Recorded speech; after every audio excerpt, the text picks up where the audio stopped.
السلام علیکم friends, welcome to کتاب نگری یوٹیوب چینل کتابوں کی نگری میں خوش آمدید۔ میں ہوں آپ کی ہوسٹ اقرا یاسین اور آج میں آپ کے لیے لے کر آئی ہوں آپ سب کے فیوریٹ رائٹر زہرا فروخ حسن کے قلم سے تحریر کردہ موسٹ اویٹنگ ناول تمہیں جیت لیں گے جانا کی فرسٹ ایپیسوڈ کو لے کر۔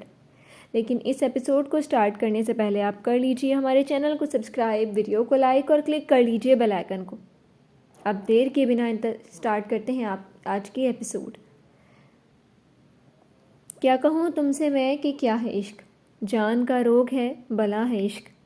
عشق ہی عشق ہے، جہاں دیکھو سارے عالم میں بھر رہا ہے عشق۔ عشق ہے طرز و طور، عشق کی تئیں کہیں بندہ کہیں خدا ہے عشق۔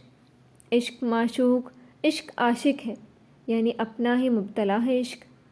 گر پرستش خدا کی ثابت کی، کسی صورت میں ہو بھلا ہے عشق۔ دلکش ایسا کہاں ہے دشمن جاں، مدعی ہے پہ مدعا یہ ہے یہ عشق۔ ہے ہمارے بھی طور کا عاشق، جس کسی کو کہیں ہوا ہے عشق۔ کوئی خواہاں نہیں محبت کا، تو کہیں جن سے ناروا ہے عشق۔ رات کی خاموشی میں خوشی کی کیفیت پیدا ہوتی فضا میں مدھر سرتاش پیدا کر رہی تھی۔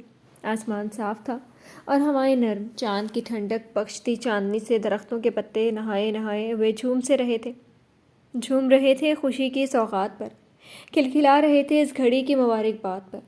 اس مبارک گھڑی کی مہکتی رات میں دل کی بارات لیے آج کئی ایسے دل تھے جو ایک ہی لے پر دھڑک رہے تھے۔ دھڑکنوں کے ساز ایک دوسرے سے کئی انکہی کہانیاں بیان کرنے کو مچل رہی تھی۔ رات روشنیاں اپنے وجود میں سمیٹے ہوئے گزر رہی تھی۔ روشنی سے لپٹی اسی رات میں کمشنر وجدان کے بنگلے کے گھر کی ساری لائٹس روشن تھی اور نئی دلہن کی آؤ بھگت کرتے ہوئے ہر طرف چہکار ہی چہکار مچی ہوئی تھی۔ گو کہ رات ڈھلنے کے عمل پر گامزن تھی، مگر تمام بتیوں کے روشن ہونے سے دن کا سما بندھا ہوا تھا۔ عورتوں کی باتیں، لڑکیوں کی کھلکھلاہٹیں، نئی دلہن کی آہٹ، کیونکہ ہر طرف شور ہی شور تھا، مگر ایسا شور جو خوشی کی پرکیف لہریں ہر سو بکھیر دیتا ہے۔ یہ ناول آپ کتاب نگری یوٹیوب چینل پر پڑھ اور سن رہے ہیں۔ آخر کار چند رسموں کے بعد شانی نے صبا کو اس کے کمرے میں پہنچوا دیا اور ملازمہ کے ساتھ خود بھی سب سمیٹتے ہوئے بہت مصروف ہونے کے باوجود بھی بار بار ان کا ذہن دعا کی طرف مڑ جاتا۔ حالانکہ دل کو یہ اطمینان بھی تھا کہ وہ یزدان کے ساتھ ہے، اس لیے اپنے دماغ سے سارے وہموں اور منفی خیالات کو سر سے جھٹک کر وہ تیزی سے ہاتھ چلا رہی تھی۔ برسوں سے عادتی بغیر پھیلاوا سمیٹے انہیں نیند ہی نہیں آ سکتی تھی، جو اب تک قائم تھی، اس لیے سارا پھیلاوا سمیٹنے کے بعد اور گھر میں بچے باقی مہمانوں کے سونے کا انتظام کرنے کی تیاری کرتے ہوئے وہ ملازماؤں کے ساتھ خود بھی بہت مصروف تھی۔ چھوٹی بیگم جی، بڑی بیگم جی چائے کا بول رہی ہیں۔ ایک ملازمہ سعدیہ بیگم کے کمرے سے نکل کر ان کے سامنے آ کھڑی ہوئی تو شانی نے بس سر ہاں میں ہلا دیا۔ ملازمہ کچن میں چلی گئی تو وہ بھی کچھ دیر بعد کچن میں چلی آئی۔ تم ایسا کرو، ادھر گیسٹ روم میں پوچھو کسی کو کچھ چاہیے تو نہیں، تب تک میں ماما جان کو چائے دے دیتی ہوں۔ شانی ملازمہ سے بول کر خود ہی آگے بڑھ کر ٹرے میں کپوں کو سیٹ کرنے لگی تو ملازمہ سر ہلا کر کچن سے نکل کر گیسٹ روم کی طرف بڑھ گئی۔ شانی ٹرے میں چائے کے کپ سیٹ کرتے ہوئے بار بار ٹی پین کی طرف بھی دیکھ لیتی۔ ماما آپ ابھی تک کاموں میں مصروف ہیں، بس کریں، جائیں آرام کر لیں۔ یہ مرتضیٰ تھا جو کچن سے گزرتے ہوئے انہیں دیکھ کر ادھر ہی چلا آیا تھا۔ شانی نے بس ذرا سی گردن موڑ کر محبت پاش نگاہوں سے بیٹے کو دیکھا۔ ابھی تک ولیمے والے کپڑے میں ہی ملبوس انہیں ہمیشہ سے زیادہ اچھا لگا تھا۔ دعا کے ساتھ ہوئے اس اچانک حادثے میں وہ مرتضیٰ کی خوشی میں دل سے شریک بھی نہیں ہو پائی تھی۔ اس بات کا افسوس پہلی بار ان کے دل میں ابھر کر انہیں بے چین کر گیا تو انہوں نے بے ساختہ مرتضیٰ کو اپنے پاس بلا لیا۔ یہاں آؤ مرتضیٰ۔ ایک دم سے ان کا دل بیٹے کی محبت سے لبریز ہو چکا تو شانی نے باہیں پھیلا کر اسے دیکھا۔ مرتضیٰ تیزی سے ان کے قریب آیا اور کس کر ان سے لپٹ گیا تھا۔ مائی sweet mama, I love you so مچ۔ ان سے لپٹ کر وہ بچوں جیسا خوش ہو رہا تھا۔ Love you too. انہوں نے اس کا چہرہ تھاما اور پیار سے اس کی پیشانی کے بال سنوار کر چومی تھی۔ مرتضیٰ تم خوش تو ہو نا؟ ان کی فکر پر وہ ہولے سے مسکرایا اس کی پیاری سی ماما۔ آف کورس ماما، آئی ایم ہیپی، بس آپ بھی ساری ٹینشن چھوڑ کر خوش رہیں۔ ان کے شانے پر ایک بازو گزار کر اپنے شانے سے لگاتے بولا تو شانی بس ہولے سے مسکرا دی۔ تم سب خوش تو میں بھی خوش ہوں۔ اب چھوڑو مجھے، یہ چائے نہ ابل جائے۔ مرتضیٰ کا گال ایک ہاتھ سے تھپک کر انہوں نے اپنا آپ چھڑوا لیا۔ چائے اب بس ابال پر آنے ہی والی تھی۔ شانی نے چولہے کی آنچ کم کی، مرتضیٰ بس انہیں ہی دیکھ رہا تھا۔ ماما اب بس کریں یہ کام، جائیں آرام کر لیں، اب تھکی ہوئی ہیں۔ وہ ان کے لیے فکر مند تھا۔ شانی نے چائے چولہے سے اتارتے ہوئے بس ایک نگاہ اس کی طرف دیکھ کر کہا، ہو گئے سارے کام، بس یہ ماما جان کو چائے دینی تھی، تم بھی پیو گے مرتضیٰ؟ ہلکی سی مسکراہٹ سے بتاتے ہوئے انہوں نے اس سے پوچھتے ہوئے چائے نکالنا شروع کر دیا۔ جی۔ اس نے ہاتھ بڑھا کر ایک کپ اٹھا بھی لیا۔ چائے نکالتے ہوئے شانی نے ذرا سا سر اٹھا کر مرتضیٰ کی طرف دیکھا. چہرے پر اس کے سنجیدگی سے چھائی ہوئی تھی. چائے کے سپ حلق میں اتارتا وہ اطمینان سے ان کے قریب کھڑا تھا. مرتضیٰ جاؤ اب آرام کر لو. چائے جا کر روم میں پی لو. صبا کے لیے. اطمینان سے کاؤنٹر سے ٹیک لگا کر کھڑے مرتضیٰ کو انہوں نے پیار سے ٹوکا. مرتضیٰ نے کپ ہونٹوں سے لگائے ہوئے ان کی طرف دیکھا, پھر مسکراہٹ میں ہونٹ پھیلائے. جاتا ہوں مما, بس ادھر بھیا کے آپس میں 1-2 کام ہے. بھیا نے میسج کیا تھا نثر کو بھی دیکھ لینے کو. گھونٹ گھونٹ چائے پیتے مرتضیٰ نے ایک ہاتھ بڑھا کر شانی کے گال بھی پیار سے سہلائے. شانی نے بس سر ہلایا اور پھر سے اپنے کام میں لگ گئی. مرتضیٰ نے ان کے چہرے پر ڈیرا جما کر بیٹھی سنجیدگی دیکھی. سچی مسکراہٹ اب بھی ان کے ہونٹوں سے روٹھی ہوئی تھی. میری کیوٹ مما, آپ دعا کے لیے پریشان مت ہو. شاکر بہت اچھا ہے, وہ خیال رکھے گا ہماری دعا کا. وہ بھی تو ان کے دل میں چھپی پریشانی سے باخبر تھا. شانی نے کوئی جواب نہیں دیا, بس ایک نگاہ بیٹے کو دیکھا اور سر جھکا لیا. اسی طرح سنجیدگی سے وہ اپنے کام میں منہمک تھی. مما, پاپا نے آج تک ہمارے لیے کوئی غلط فیصلہ نہیں کیا ہے تو اب بھی نہیں کریں گے. آپ پلیز ان سے اپنی ناراضگی ختم کر لیں. پیار سے ان کے ہاتھ کو چھوتے ہوئے مرتضیٰ کو شانی نے سر اٹھا کر دیکھا ہے. یہاں ہر کوئی انہیں ہی سمجھا رہا تھا. سب وجدان کو صحیح سمجھ رہے ہیں اور انہیں غلط. کیا سچ میں وہ غلط ہے؟ شانی بس سوچ کر رہ گئی. مما آپ. مرتضیٰ, کام ختم کر کے روم میں جانا سیدھے. نثر کو بھی بول دینا وہ آرام کرے. انہوں نے ایک بار پھر ٹرے اٹھاتے ہوئے بات ہی ختم کر کے اس سے سنجیدگی سے کہا. تو اس بار مرتضیٰ نے کچھ اور کہے بغیر کپ خالی کر کے وہیں کاؤنٹر پر رکھ دیا. وہ اس موضوع پر بات کرنے کے لیے تیار ہی نہیں تھی, تو فی الحال خاموش ہو جانا ہی بہتر تھا. پپا خود انہیں سمجھا لیں گے, یہ سوچ کر اس نے سر جھٹک دیا. مما بہت کام ہے مجھے ابھی, کچھ دیر میں روم میں جاتا ہوں. شانی سے بول کر وہ جاتا کہ انہوں نے تیزی سے ٹرے وہیں کاؤنٹر پر رکھ کر مرتضیٰ کا بازو تھام لیا. مرتضیٰ نے مڑ کر ان کا پریشان ہو چکا چہرہ دیکھا. مرتضیٰ, کوئی پرابلم ہے کیا؟ تم دونوں کا کوئی جھگڑا ہوا ہے؟ میں دیکھ رہی ہوں تم صبا سے کچھ خفا لگ رہے ہو. مجھ سے کچھ چھپاؤ مت, بتاؤ مجھے کیا بات ہوئی ہے. مرتضیٰ نے ان کا پریشان ہو اٹھا چہرہ دیکھا. ایک تو وہ پہلے سے ہی دعا کی وجہ سے پریشان تھی. وہ اپنی اور صبا کے ساتھ ہوئے جھگڑے کا ذکر کر کے انہیں اور پریشان نہیں کرنا چاہتا تھا. مما جانوں کہ آپ کو اپنا بیٹا جھگڑالو لگتا ہے. آپ کو تو معلوم ہے نا کہ میں کتنا سیدھا سا سادہ سا آپ کا پیارا بیٹا ہوں. بس مجھے کچھ کام ہے, پھر جاتا ہوں آپ کی بہو کے پاس. اوکے مما جانوں. ان کے گلے میں دونوں بازو ڈال کر اس نے شانی کے گال سے اپنے گال مس کیے تو شانی مطمئن ہو گئی. ویسے بھی ان کا بیٹا لڑائی جھگڑے سے بہت دور رہنے والا انسان تھا. وہ تو سب سے محبت سے پیش آتا تھا. میرا بیٹا تو دنیا کا سب سے پیارا بیٹا ہے. شانی نے ایک ہاتھ اٹھا کر نرمی سے اس کا گال تھپکا. اور میری مما ورڈ بیسٹ مما. وہ کس کے ان کو بھینچ گیا. مرتضیٰ بڑے ہو جاؤ اب تم. شانی نے مصنوعی خفگی سے اس کے بازو پر ہلکا ہاتھ مارا تھا. وہ ہنستے ہوئے ان سے الگ ہوا. چلیں, آپ نے کہا تو میں ہو گیا بڑا. اب چلیں آپ جا کر آرام کریں, میں دادی کو چائے دے کر آتا ہوں. انہیں پیار سے دیکھتے ہوئے اس نے ٹرے اٹھانی چاہی کہ شانی اس کے ہاتھ پر اپنے ہاتھ رکھ دیا. بس رہنے دیں آپ, یہ چائے دے کر میں آرام ہی کرنے جا رہی ہوں. مرتضیٰ کا ہاتھ ہٹا کر انہوں نے ٹرے اٹھا لی. وہ سر خم کر کے کچن سے نکلتا کہ مرتضیٰ. شانی نے ایک بار پھر پکار لیا. یس شانی. مرتضیٰ حکم کریں. وہ مڑ کر سینے کے بل جھکا تو پہلی بار شانی ہولے سے ہنس دی. جانے شانی, میں نے تمہاری الماری میں ایک گفٹ رکھا ہے. وہ صبا کی رونمائی کا گفٹ ہے, تم اسے دے دینا. اسی کے انداز میں بولتے ہوئے انہوں نے اسے جلدی ہدایت بھی کی. مرتضیٰ نے اس بار منہ سا بنا لیا تھا. او مما, کون سا پہلی بار آپ کی بہو کو دیکھنے جا رہا ہوں. شانی نے گردن موڑ کر اس کی بنی شکل دیکھی. بیٹا جی, یہ رسم ہوتی ہے. صبا کو اچھا لگے گا. آپ بک بک چھوڑ کر کام نپٹا کر جاؤ, آرام کرو. پیار سے اسے ڈپٹ کر ٹرے لے کر وہ کچن سے نکل گئی. مرتضیٰ نے جاتی شانی کی پشت دیکھی اور پھر کاندھے اچکا دیے. فی الحال ابھی اس کے پاس واقعی کچھ اہم کام تھے. وہ وہیں نپٹا کر ہی روم میں جائے گا. اس لیے وہ تیزی سے کچن سے نکل کر سیڑھیوں کی طرف مڑ کے جدھر کے استھان کو آفس روم تھا اور نثر اس کا منتظر تھا. ادھر شانی چائے لے کر سعدیہ بیگم کے روم میں آ چکی تھی. وہاں سب سعدیہ بیگم کی ہم عمر عورتوں نے اپنی اپنی محفل جمائی ہوئی تھی. کمرے کا ماحول خوشگواریت لیے ہوئے تھا. بستان دلہن, اب تم بھی آرام کر لو, کب سے دیکھ رہی ہوں. سارے ذمہ داریاں اٹھاتے ہوئے کام میں مصروف ہو. وہ سعدیہ بیگم کے کمرے میں آئی تو ان کو دیکھتی ہی سعدیہ بیگم کی بھابھی نے بہت ہی پیار سے محبت جتا دی. شانی بس مسکرا دی. چھوٹے چھوٹے قدم اٹھاتی وہ ٹرے لے کر ان لوگوں کے درمیان آ گئی تھی. شانی, چائے دے کر اب جا کر آرام کر لو. سعدیہ بیگم نے بھی شانی کو دیکھتے ہوئے نرمی سے کہا. جی بس جا رہی ہوں. شانی نے مسکراتے ہوئے کہتے ہوئے چائے کا کپ ان کی طرف بڑھایا. پھر باری باری سب کی طرف بڑھاتے ہوئے وہ ٹرے ٹیبل پر رکھنے لگی کہ ٹھہری. اب عورتوں کا موضوع وہ ہو چکی تھی. یہ ناول آپ کتاب نگری یوٹیوب چینل پر پڑھ اور سن رہے ہیں.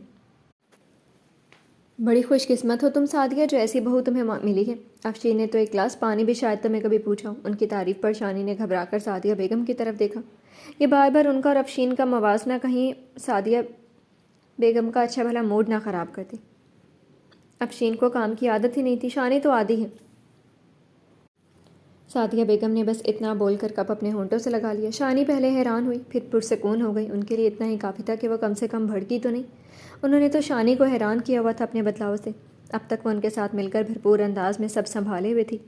شاید یزدان میں آئے بدلاؤ نے ان کا دل بدل دیا تھا۔ جو کچھ بھی ہو، مگر شانی خوش تھی۔ برسوں بعد ہی صحیح وہ ان سے راضی تو نظر آ رہی تھی۔ یزدان دلہن کی بھی کیا بات ہے، اتنی پیاری ہونے کے ساتھ ساتھ بہت ہی ملنسار اور معصوم سی بچی ہے۔ اپنا یزدان بھی کتنا بدل چکا ہے۔ سچ کہوں سعدیہ، اسے دیکھ کر مجھے دل سے خوشی ہوئی۔ مسکرانے لگا تمہارا پوتا، خوش رہنے لگا ہے۔ یہ ان کی سہیلی ٹائپ کزن تھی جو سعدیہ بیگم سے جڑ کر بیٹھی بہت لگاوٹ سے بولی۔ شانی بھی دل سے مسکرا دی۔ یزدان کے ذکر پر وہ یوں ہی سب بھول جایا کرتی تھی۔ ابھی آرام سے سعدیہ بیگم کے ہی قریب ٹک کر وہ دلچسپی سے سب کی باتیں سننے لگی۔ کیا پوچھتی ہو شہلا؟ میں خود بیان نہیں کر سکتی کہ میں کتنی خوش ہوں۔ یزدان کو تو دیکھ دیکھ کر میری جیسے ساری تمنائیں پوری ہو گئی ہیں۔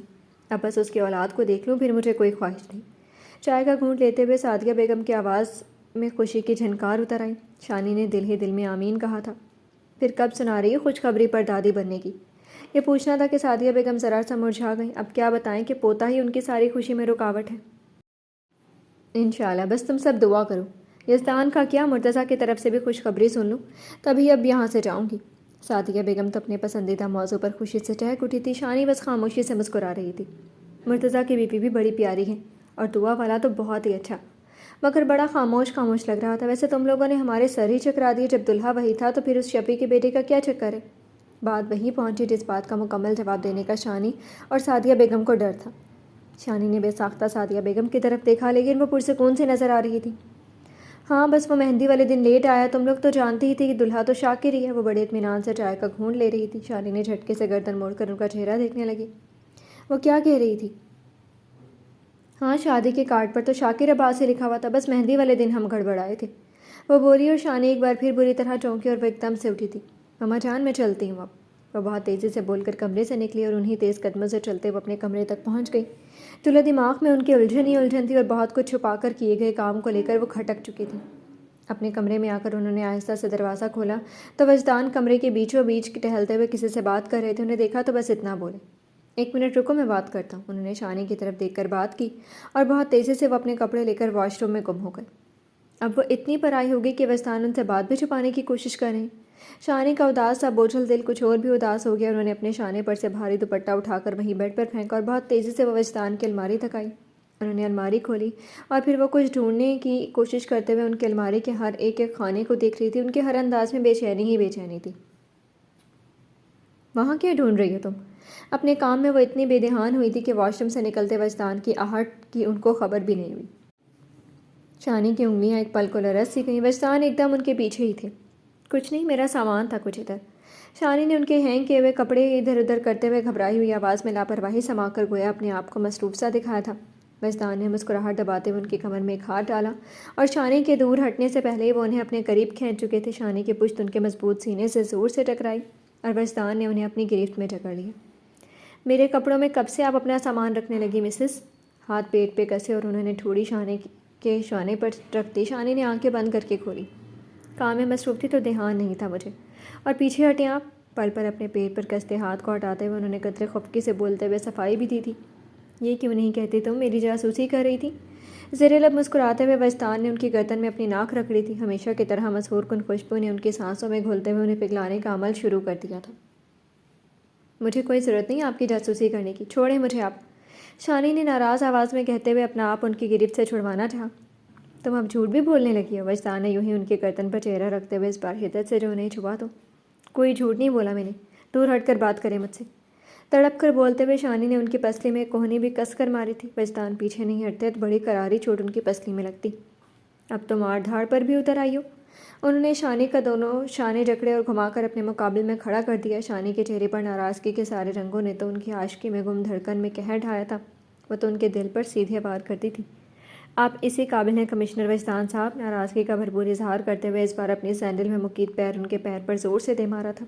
اس بار وجدان نے آنکھوں کی پتلیوں کو سکیڑ کر انہیں گھورا۔ شانی نے فوری منہ چڑھایا تھا۔ تو آپ مجھ سے جنگ کرنا چاہتی ہیں؟ چلیں ہم بھی تیار ہیں۔ ان کے خفا ہوتی آنکھوں میں دیکھتے ہوئے وجدان کا چہرہ سنجیدہ ہی تھا، پر آنکھوں میں مانی خیز چمک۔ انہوں نے شانی کا بازو کھینچ کر اپنے قریب کیا اور دوسرے ہاتھ سے الماری کا ڈور کھینچ کر بند کرتے ہوئے ان کو الماری کی طرف ہلکے سے دھکا دیا تھا۔ شانی کی پشت الماری سے ٹکرائی اور وجدان نے دونوں ہاتھ الماری پر ٹیک کر وہ ان کے چہرے پر جھکے۔ مجھے تمہارے ساتھ جنگ کی حالت میں رہنا بے حد پسند ہے مسز کمشنر وجدان۔ شانی کی کالی آنکھوں میں دیکھتی بھوری آنکھوں کی چمک نے دلوں میں تلاطم برپا کر دیا۔ وجدان کی سانسوں کی گرمی سے وہ پگھلنا نہیں چاہتی تھی۔ دیکھیں وجدان، میں بہت ناراض ہوں آپ سے، آپ کی ایک بھی منمانی برداشت نہیں کروں گی۔ دھڑکنیں بے ترتیب سی ہو رہی تھی، مگر شانی نے انگلی اٹھا کر انہیں دھمکی دیتے ہوئے دانت بھی پیسے۔ لگاتار ان کے غصے کو ہوا دیتے وجدان کا رومانٹک ہونا ذرا سا بھی پسند نہیں آ رہا تھا۔ پہلے وہاں پریشان کیا اور اب پھر سے وہی منمانیاں۔ یہ ناول آپ کتاب نگری یوٹیوب چینل پر پڑھ اور سن رہے ہیں۔ ناراض تو میں بھی ہوں تم سے، مگر تم نے جو مجھے بے بس کیا ہوا ہے نا اپنے عشق میں غرق کر کے، تو یہ جو میرے پاگل سے دیوانے سے بے لگام جذبات ہیں نا، وہ مجھے لگاتار تمہاری اور دھکیل رہے ہیں تاکہ تمہیں آج ڈھیروں سزا دے دوں۔ شانی کی آنکھوں میں آنکھیں ڈال کر مصنوعی سنجیدگی سے بولتے ہوئے ایک ہاتھ بڑھا کر انہوں نے شانی کے بال میں لگی پن کھینچی۔ ریشم سے بال لہرائے اور کاندھے سے لے کر پشت تک پیکھر گئے۔ ہٹے میرے سامنے سے، خبردار جو مجھ سے آشکی جھاڑنے کی کوشش کی آپ نے۔ ان کی آنچ دیتی آنکھوں اور باتوں سے بھلے گال تپے تھے، پر شانی نے غصیلی آواز میں کہتے ہوئے وجدان کے سینے پر زوردار ہاتھ مار کر انہیں ہٹانے کی کوشش کی۔ ایک دن میں نے کہا تھا تمہارا ڈر دور ہوا تو تم مجھے ڈنڈے بھی مارو گے، آج وہ بات سچ ہو رہی ہے۔ شانی کا ہاتھ وہیں اپنے سینے کے پاس جکڑ کر وہ ان کے چہرے پر جھکے۔ وہ اپنی باتوں اور اپنی آنچ دیتی آنکھوں سے پل پل شانی کی ناراضگی کو ختم کرنے کی کوشش میں تھے۔ میں مار کہاں رہی ہوں؟ شانی کی آواز ایک دم سے مدھم ہو گئی، پل کے گالوں پر جھک گئی۔ سالوں پہلے کا منظر کیا یاد آیا، وہ سب بھولنے لگی۔ اس منظر سے وجدان بے خود سے ہو گئے۔ نہیں، تم مجھے ہاتھ لگا لگا کر دیکھ رہی ہو کہ میں مار کھانے کے لائق ہوں یا نہیں؟ ان کی آنکھوں میں وارفتگی سی اترنے لگی۔ سامنے جو ان کا محبوب تھا وہ انہیں دیوانگی کی حد تک چاہتے تھے۔ ان پلوں میں وہ ناراضگی کا لطف بھی اٹھاتے ہوئے ایک سرمستی سے دل میں اترتے محسوس کر رہے تھے۔ آپ کو کتنا مجھے ستانا ہے، کیا یہ کم نہیں تھا آپ کے لیے کہ آپ نے اپنی باتوں سے میرے دل کو دکھایا؟ کتنا زہر تھا آپ کے دل میں میرے لیے، اتنی باتیں سنائی، مجھے اتنا برا بھلا کہا۔ شانی نے اس بار ان کی آنکھوں میں دیکھتے ہوئے اپنے دل کا وہ کانٹا نکالا جو ان کے دل میں گڑ رہا تھا، انہیں عذاب دے رہا تھا۔ سچ تو یہ تھا کہ وہ ساری دنیا سے ناراض ہو رہے، مگر وجدان سے نہیں۔ ان کی ناراضگی دل برداشت ہی نہیں کرتا تھا، وہ اب ان کے منانے کے منتظر تھی۔ اور تم نے میرے ساتھ کیا کیا؟ انہوں نے بھی اسی بات کا حوالہ دیا جس کی وجہ سے ان دونوں کے بیچ پہلی بار تلخی آئی تھی۔ آپ نے جو میرے ساتھ کیا نا اس کے مقابلے میں نے کچھ نہیں کیا۔ تم کیا چاہتی ہو، میں تم سے معافی مانگوں، تمہیں مناؤں؟ ان کی بات بیچ میں ہی کاٹ کر وجدان نے ان کے ہونٹوں پر انگلی رکھ دی۔ کالی آنکھیں بھوری آنکھوں میں جم سی گئیں۔ ہاں، میں یہی چاہتی ہوں۔ ان کی طرف دیکھتے ہوئے شانی کی گردن جھٹ سے ہاں میں لی، اپنے لبوں سے ان کے ہاتھ جھٹکے۔ وجدان کے لبوں کی گوشے پر مسکراہٹ رنگی۔ یہ تمہاری غلط فہمی ہے کہ ہمیشہ کی طرح میں تمہیں مناؤں گا۔ میں تب تک تمہیں نہیں مناؤں گا جب تک تم میرے سامنے اقرار نہ کر لو۔ ہاں، تم غلط تھی، تمہارا خوف بے سبب تھا، تم اس معاملے میں بے وقوف ہو اور اپنی بے وقوفی کا اقرار مجھ سے گلے مل کر کرو گی، خود سے پہل کرتے ہوئے مجھے پیار کرو گی، پھر اس دن میں اپنی شایان کو مناؤں گا اپنے خاص انداز میں۔ وجدان نے جو جھوٹی سنجیدگی سے انہیں دیکھتے ہوئے اپنی بات مکمل کی۔ شانی کا پورا منہ ہی کھل گیا۔ وجدان کا دل بری طرح سے ان کھل چکے ہونٹوں کے رس کو خود میں جذب کرنے کے لیے مچلنا شروع ہو گیا۔ تمہارے لبوں سے مجھے اپنی غلطی تسلیم کرنے کا اقرار سننا ہے میری جان۔ ایک ہاتھ بڑھا کر انہوں نے شانی کے کھلے ہونٹوں کو 2 انگلیوں میں دبایا اور جھک کر ان کے ہونٹوں کو اپنے ہونٹوں میں دبوچ کر جو شدت دکھائی، شانی درد سے مچل اٹھی۔ آپ دنیا کے سب سے ظالم انسان ہیں غازی صاحب۔ رہائی ملتے ہی اپنے ہونٹوں پر ہتھیلی رکھ کر شانی نے آنسوؤں بھری آنکھوں سے مسکراتے وجدان کو دیکھا تھا۔ ابھی تک تو بس وہ انہیں وجدان کہہ کر ہی اپنی بھڑاس نکال رہی تھی، اس بار انہوں نے وجدان کو غازی پکار کر خود کو ستانے کا انہیں اور موقع دے دیا تھا۔ مجھے غازی کہنے کی کبھی کوشش مت کرنا۔ شانی کی آنکھوں میں دیکھتے ہوئے انہوں نے انگلی اٹھائی۔ شانی کے ہونٹوں پر دل جلانے والی مسکراہٹ ابھری۔ اب بدلہ اتارنے کا موقع ملے، اب آیا مزہ۔ اب تو میں تب تک آپ کو غازی کہوں گی جب تک میرے بھری آپ کے اندر سے جاگ نہ جائے اور وہ مجھے منا نہ لیں، اپنی غلطی مان نہ لیں۔ بہت دل جلانے والی مسکراہٹ اپنے ہونٹوں پر لیے شانی نے گردن اکڑا کر دونوں ہاتھ سینے پر باندھ لیے۔ شانی جانتی تھی ساری دنیا انہیں غازی کہہ لے، مگر شانی کے منہ سے غازی سن کر وہ چڑھتے تھے۔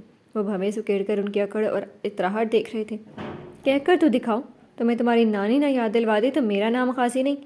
انہوں نے تب کر ان کو اپنی جانب کھینچنا چاہا کہ ایک بار نہیں 1000 بار کہوں گی، غازی غازی غازی، صرف کہانی۔ وجدان کے سینے پر دونوں ہتھیلی ٹیک کر انہیں پوری طاقت سے دھکا دے کر وہ ایک طرف بھاگی تھی۔ جانتی تھی پکڑ میں آئی تو آج وہ انہیں غازی والا روپ بھی دکھا دیں گے۔ کہاں بھاگ کر جاؤ گی میڈم شانی؟ آج تو تم نے غازی جیسے شیر کو چیلنج کیا ہے۔ بھاگتی ہوئی شانی کو انہوں نے دروازے پر ہی دبوچا تھا اور انہیں کمر سے پکڑ کر اٹھا لیا۔ اب اچھلو تم، آج تمہیں بتاتا ہوں غازی کتنا ظالم ہے بدلہ چکانے میں۔ انہوں نے کہتے ہوئے شانی کے کان کے نیچے دانت کی چبھن پیدا کی تھی، بلکہ صرف وہی تک نہیں چھوڑا تھا، بیڈ کی طرف بڑھتے ہوئے انہوں نے شانی کی گردن میں اپنی محبت بھری ناراضگی کی مہریں ثبت کر دی تھی۔ بجتان صاحب، میں اپنے مصطفیٰ سے آپ کی شکایت کر دوں گی اور کہوں گی ظالم غازی کو بالکل بھی ڈیوٹی سے ریٹائر نہ کریں۔ اپنے پیر پٹکتے ہوئے ان کی معصوم دھمکی پر وجدان کے ہونٹوں پر مسکراہٹ آ گئی۔ تم اور تمہارے مصطفیٰ کی ایسی کی تیسی۔ دوبارہ سے وہی حرکت کرتے ہوئے انہوں نے شانی سمیت خود کو بیڈ پر گرایا تھا اور تیزی سے اٹھ کر شانی کو سیدھا کر کے جھکے تھے۔ آپ نے ہم دونوں کو گالی دی؟ بھاگنا اب بیکار تھا تو مچلنا چھوڑ کر وہ تیش سے وجدان کی طرف دیکھنے لگی۔ وجدان نے ان کی دونوں کلائیوں کو جکڑ کر بستر پر ٹیک دیا۔ نہیں، میں تمہیں بتاؤں گا کہ ہمارے بیچ میں تم مصطفیٰ کو بھی نہیں لا سکتی۔ ناراض چہرے پر جھک کر انہوں نے شانی کے چہرے کے ہر نقش پر لبوں کی پرحدت محبتوں کی مہریں لگانا شروع کر دی۔ کر لیں اپنی منمانی، لیکن یاد رکھیے گا میں ہرگز بھی اپنی غلطی نہیں مانوں گی۔ ان کی محبتوں کے آگے تو شانی نے کب کا سر تسلیم خم کر دیا تھا، لیکن وہ پھر بھی وجدان کے منہ سے ہر اس لفظ کا ازالہ چاہتی تھی جو انہوں نے غصے سے ان سے کہے تھے۔ یہ تو آنے والا وقت ہی بتائے گا میری جان، بس اس وقت تم مجھے میری شایان پر پیار لٹانے دو۔ وہ معصوم سے شایان کو ڈھونڈنا ہے مجھے، جو بالکل بھی خون خوار نہیں تھی۔ ان کی ٹھوڑی پر اپنی داڑھی رگڑتے ہوئے مدہوش ہوتی آواز میں وہ لگاتار اب بھی شانی کی خفگی کو اور بھی بڑھاوا دے رہے تھے۔ ناراض محبوب سے پیار جتانا اور بھی دل فریبی سمیٹے ہوئے تھا۔ میں خون خوار ہوں؟ شانی نے خفا ہو کر ان کے بال ہی مٹھی میں کس لیے۔ وجدان نے چہرہ اٹھا کر ان کا ناراض چہرہ دیکھا۔ بہت زیادہ۔ وجدان نے بول کر جھک کر ان کی ناک پر کچھ شدت دکھانی چاہی تھی کہ شانی نے اپنا چہرہ پھیر لیا۔ جائیں پھر کہیں اور ڈھونڈ لیں اپنی شایان کو۔ ناراضگی سے شانی لگاتار اپنا چہرہ ادھر ادھر گھماتے ہوئے وجدان کی شوخیوں سے بچ رہی تھی۔ کہیں اور کہاں جانا ہے مجھے؟ بس تم میں ہی تو اپنی شایان کو کھوج لوں گا میں۔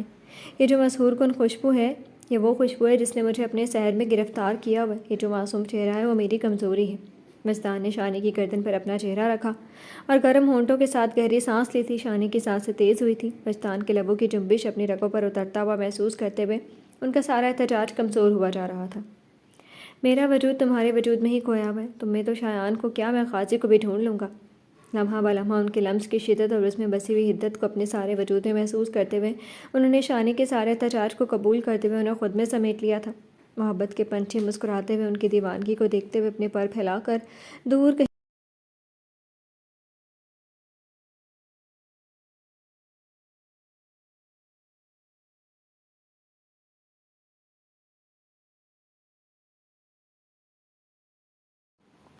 یہ ناول آپ کتاب نگری یوٹیوب چینل پر پڑھ اور سن رہے ہیں۔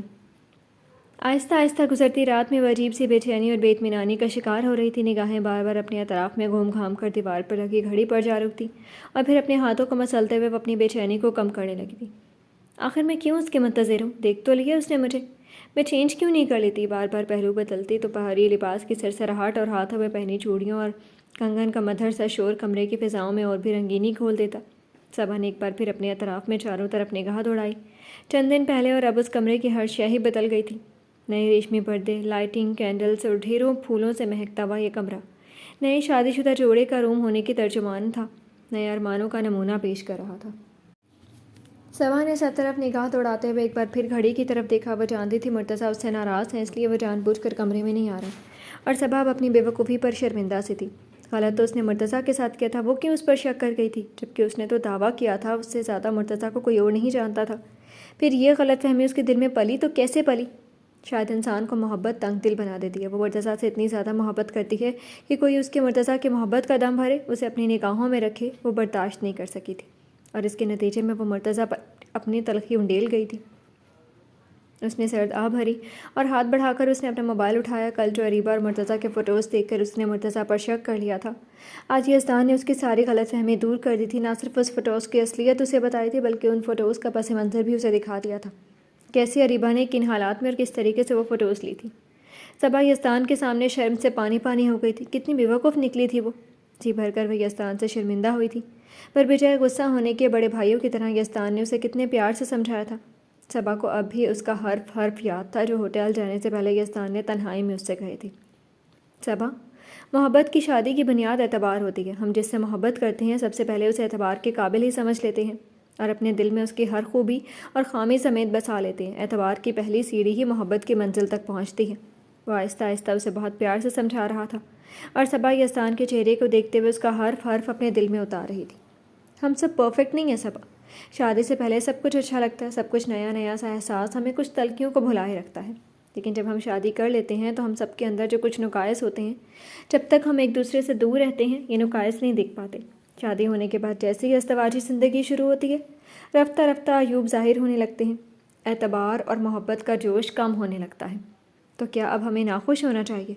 نہیں، زندگی کو ہمیں اسی شکل و صورت میں قبول کرنا چاہیے جو اس کی اصلی شکل و صورت میں ہے۔ وہ بولتے ہوئے صبا کو پل پل اپنی بات سمجھاتا کوئی اور ہی مخلوق لگ رہا تھا۔ کیا تھا یہ یزدان مرتضیٰ؟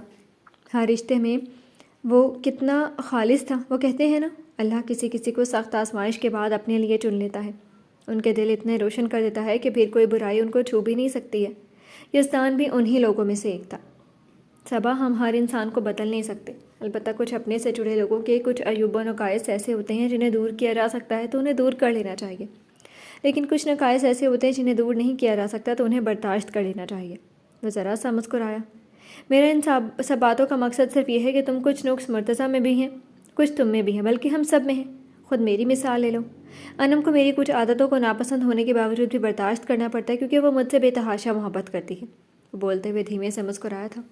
کتنا اچھا تھا وہ کہ بجائے اپنی بیوی کی مثال دیتا اس نے خود کی مثال دی۔ ایک اچھے انسان کی یہی تو خوبی ہوتی ہے، وہ دوسروں کی بجائے اپنی غلطیوں اور عیب پر نگاہ رکھتے ہیں، دوسروں کی نہیں، اور وہی انسان اصلاح یافتہ ہو جاتے ہیں۔ نہیں بھیا، آپ میں کوئی نقص نہیں ہے، آپ جیسا تو کوئی نہیں، صبا نے بے ساختہ کہا تو وہ ہولے سے مسکرا دیا۔ میں تم سب کو ایسا لگتا ہوں کیونکہ تم سب کو مجھ سے بہت پیار ہے، ورنہ ہم سب معصوم نہیں، خطا کسی سے بھی ہو سکتی ہے، میں بھی خطا کار ہوں۔ ہر انسان کے دل میں شر پلتے ہیں، بس ان پر قابو پانے کا ہنر ہمیں خود میں پیدا کر لینا چاہیے۔ اپنی طرف سے محبت سے دیکھتی صبا کے سر پر اس نے انگلی سے ٹپت لگائی تھی۔ لیکن ایک بات کہوں گا صبا، مرتضیٰ ذرا شرارتی ہے، تھوڑا جذباتی بھی ہے، تمہیں ستاتا بھی ہوگا، مگر کردار کے معاملے میں اس میں کوئی کھوٹ نہیں ہے صبا۔ صبا کا سر ندامت کے بوجھ سے جھک گیا، وہ خود گواہ تھی مرتضیٰ کے مضبوط کردار کی۔ تم سے بہت محبت بھی کرتا ہے تو یہ الزام برداشت نہیں کر پایا، اور جو یہ جھگڑا ہوا اسی کا نتیجہ ہے، تو میری صبا گڑیا کبھی اپنی زندگی میں اس معاملے کو لے کر مرتضیٰ پر شک نہیں کرے گی۔ جھگڑا بس پیار والا ہونا چاہیے، سنگین نہیں، ہے نا؟ اس کے اعتماد سے بولتے ہوئے صبا نے جھٹ سے سر ہلایا۔ یزدان کو سب کہاں سے پتہ چلا وہ نہیں جانتی تھی، اس نے یہی سمجھا تھا کہ انم نے اسے بتایا ہے۔ محبت میں نوک جھوک اس کا حسن ہے، مگر زیادتی ہر چیز کی نقصان پہنچا دیتی ہے۔ تمہیں اگر مرتضیٰ سے کوئی پرابلم ہے تو تم کھل کر اس سے بات کرو، اسے اپنی پریشانی بتاؤ، انشاءاللہ وہ سمجھے گا۔ کبھی دل میں شک مت پالنا صبا، شک کسی بھی رشتے کو جڑ سے اکھاڑ کر پوری زندگی کو برباد کر دیتا ہے۔ وہ پیار سے اسے سمجھاتا جا رہا تھا اور صبا نے دل میں اٹل ارادہ کر لیا، اب وہ کبھی اپنی محبت میں کسی تیسرے کو نہیں آنے دے گی۔ شادی کی بنیاد جو اعتبار پر قائم ہوتی ہے، اسے ہمیشہ ایک دوسرے پر مکمل اعتماد کے ساتھ گھر بنایا جاتا ہے۔ اس نے ایک ہاتھ بڑھا کر سر جھکا کر شرمندہ سی بیٹھی صبا کا سر تھپکا تھا۔ اور اگر وہ تمہیں پھر بھی ستائے تو تم اپنے بھیا کے پاس جب چاہو شکایت لے کر آ سکتی ہو، میں اس کے کان کھینچوں گا، اوکے؟ یزدان بہت پیار سے اس کا سر تھپک کر بولا۔ نہیں بھیا، مجھے کوئی شکایت نہیں ہے، میں مرتضیٰ کو منا لوں گی۔ وہ سر ہلا کر اعتماد سے مسکرائی اور یزدان مطمئن ہو گیا۔ دیٹس لائک مائی صبا، میری صبا بہت سمجھدار ہے، انشاءاللہ مجھے تم دونوں کی طرف سے کوئی شکایت نہیں ملے گی نا؟ یزدان نے پھر سے اس کا سر تھپکا تھا اور پھر انم کے آنے پر وہ چپ ہو گیا تھا۔ صبا نے چونک کر دروازے کی طرف دیکھا۔ سوچوں سے باہر نکل کر تیزی سے گردن موڑ کر اس نے دروازے کی طرف دیکھا تھا۔ سنجیدہ سا مرتضیٰ دروازہ لاک کرتا اب اندر آ رہا تھا۔ بیڈ پر بیٹھی صبا کو نظر انداز کرتے ہوئے وہ سیدھا ڈریسنگ روم کی طرف بڑھا اور پھر دوسرے ہی منٹ پر کپڑے لے کر سیدھا واش روم میں۔ صبا تو بس منہ کھولے اس کا روٹھی محبوبہ والا انداز دیکھ رہی تھی۔ لوگ اس رات بیوی کے نخرے اٹھاتے ہیں اور مجھے اپنے میاں کے نخرے اٹھانے ہوں گے؟ چلو، نیا ایکسپیرینس ہی صحیح۔ وہ آرام سے سوچتی پیچھے کھس کر بیڈ کے ہیڈ بورڈ سے ٹیک لگا کر تکیہ اٹھا کر گود میں رکھا، پھر دونوں کوہنیاں ٹکائیں اور ہتھیلی میں چہرہ بھر کر وہ واش روم کے دروازے کی طرف دیکھنے لگی کہ کب وہ نہا دھو کر آرام سے نکلتا ہے اور کب وہ اس سے بات کرے، کب اسے منا بھی لے۔ پہلے 5 منٹ، پھر 10 منٹ اور پھر 20 منٹ۔ جب ایک ہی حالت میں بیٹھے بیٹھے صبا کی کمر تختہ ہونے لگی تو اسے غصہ چڑھنے لگا، یعنی حد ہو گئی۔ نئی بیوی کو نظر انداز کرنے کے لیے ساری زندگی کا نہانا آج نہا کر اسے نکلنا تھا۔ وہ تیش سے سوچتے ہوئے ابھی وہ اٹھ کر جا کر واش روم کا دروازہ ہی پوری طاقت سے کھلا ڈالتی کہ واش روم کا دروازہ کھلنے کی ہلچل پر وہ پھر سے اسی پوزیشن میں پہنچ چکی تھی۔ چرچے چہرے پر معصومیت سجا کر وہ باہر نکلتے مرتضیٰ کو میٹھی میٹھی نگاہوں سے دیکھنے لگی۔ یہ ناول آپ کتاب نگری یوٹیوب چینل پر پڑھ اور سن رہے ہیں۔ ادھر واش روم سے نکلتے ہی مرتضیٰ کی پہلی نگاہ بیڈ پر آرام سے خود کو دیکھتی صبا پر گئی۔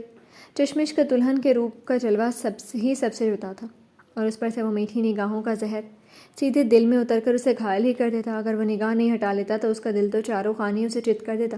وہ تو سیدھے اس کے قدموں میں جا گرنے کی تیاری میں ہو چکا تھا۔ ابھی ٹھہر، اتنی جلدی بھی کیا ہے کمبخت؟ عشق مرتضیٰ نے دل کو چھڑ کر صبا پر سے نگاہ ہٹائی اور اپنے بال جھٹک کر وہ ڈریسنگ کی طرف بڑھ گیا۔ اتنی میٹھی نگاہ کا تیر بھی نہیں کام آیا۔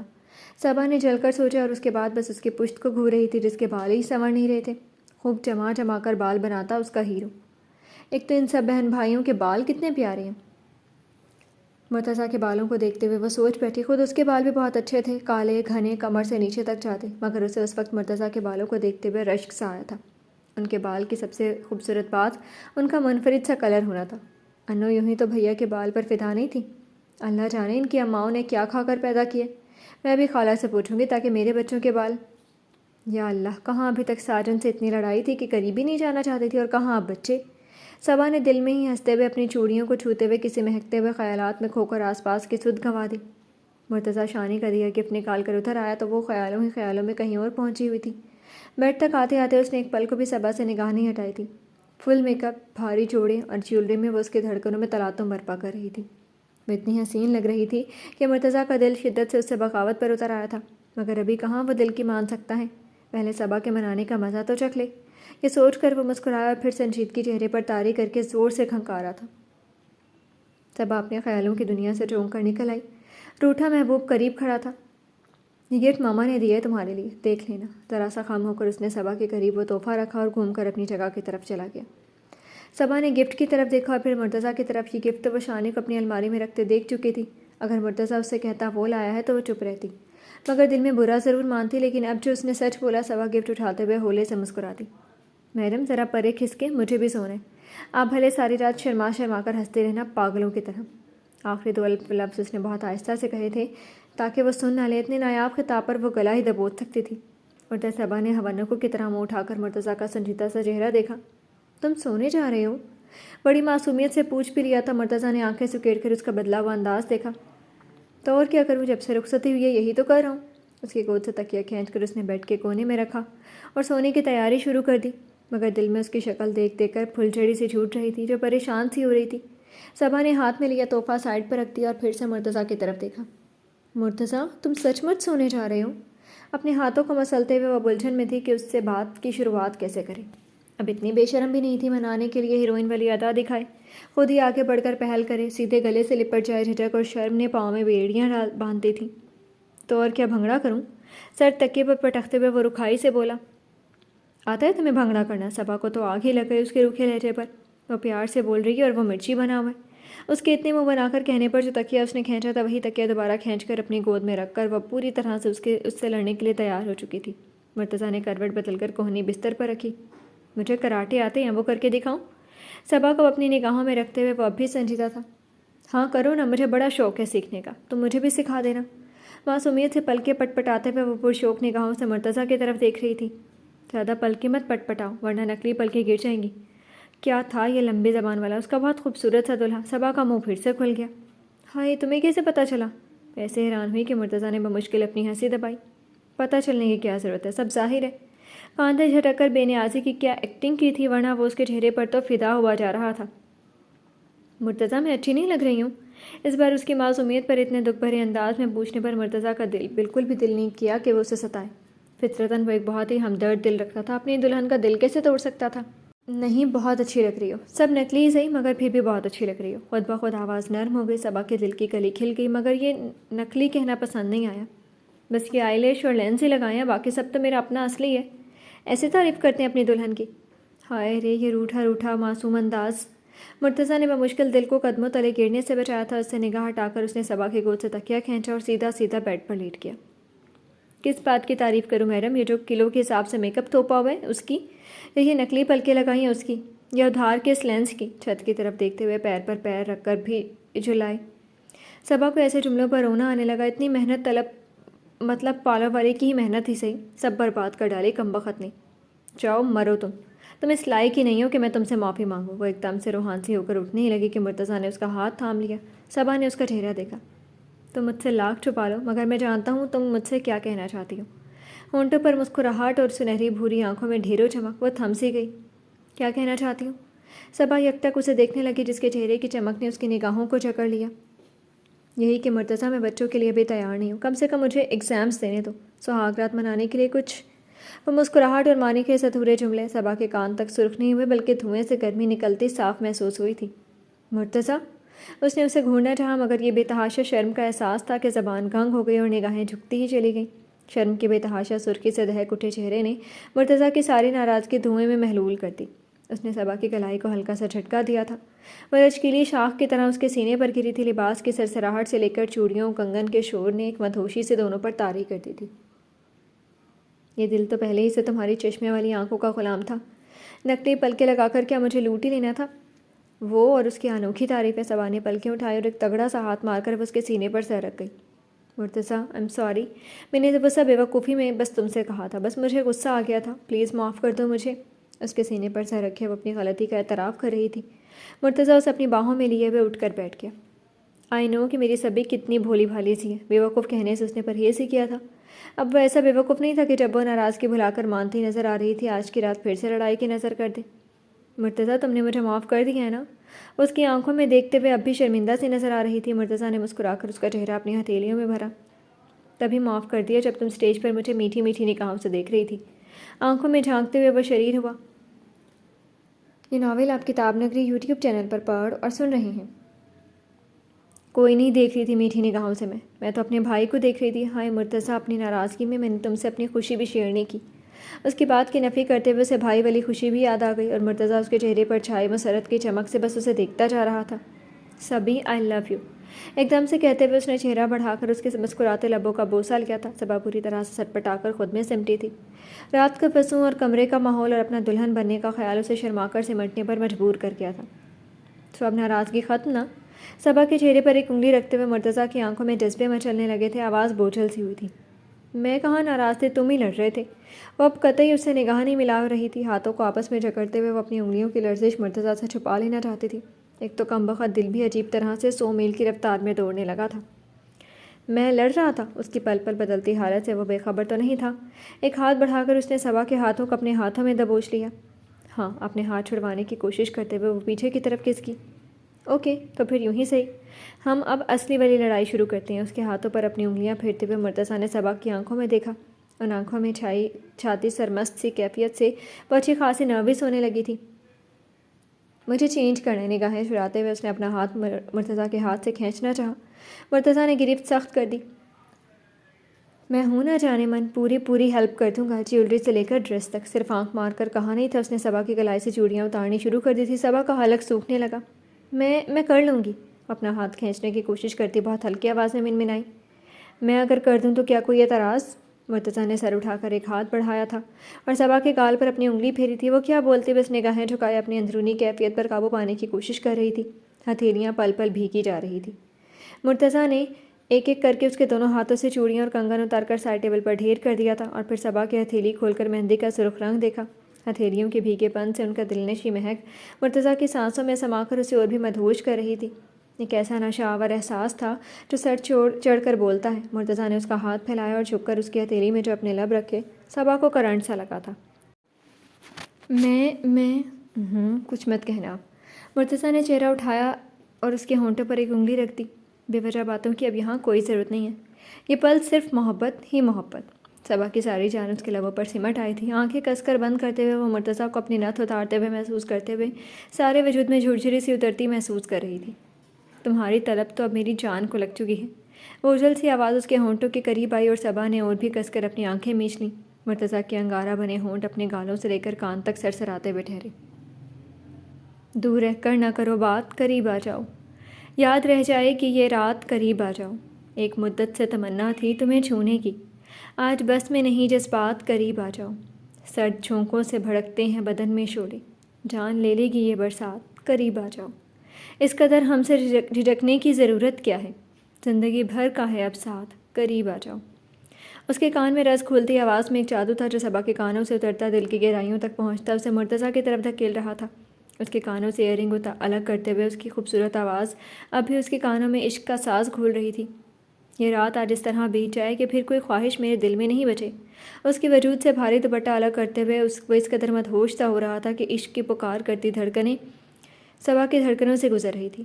مرتضیٰ پلیز، اس کے ہاتھ پر اپنے ہاتھ رکھ کر صبا کا پورا چہرہ ہی کیا سارا وجود گلابی رنگ میں رنگتا جا رہا تھا۔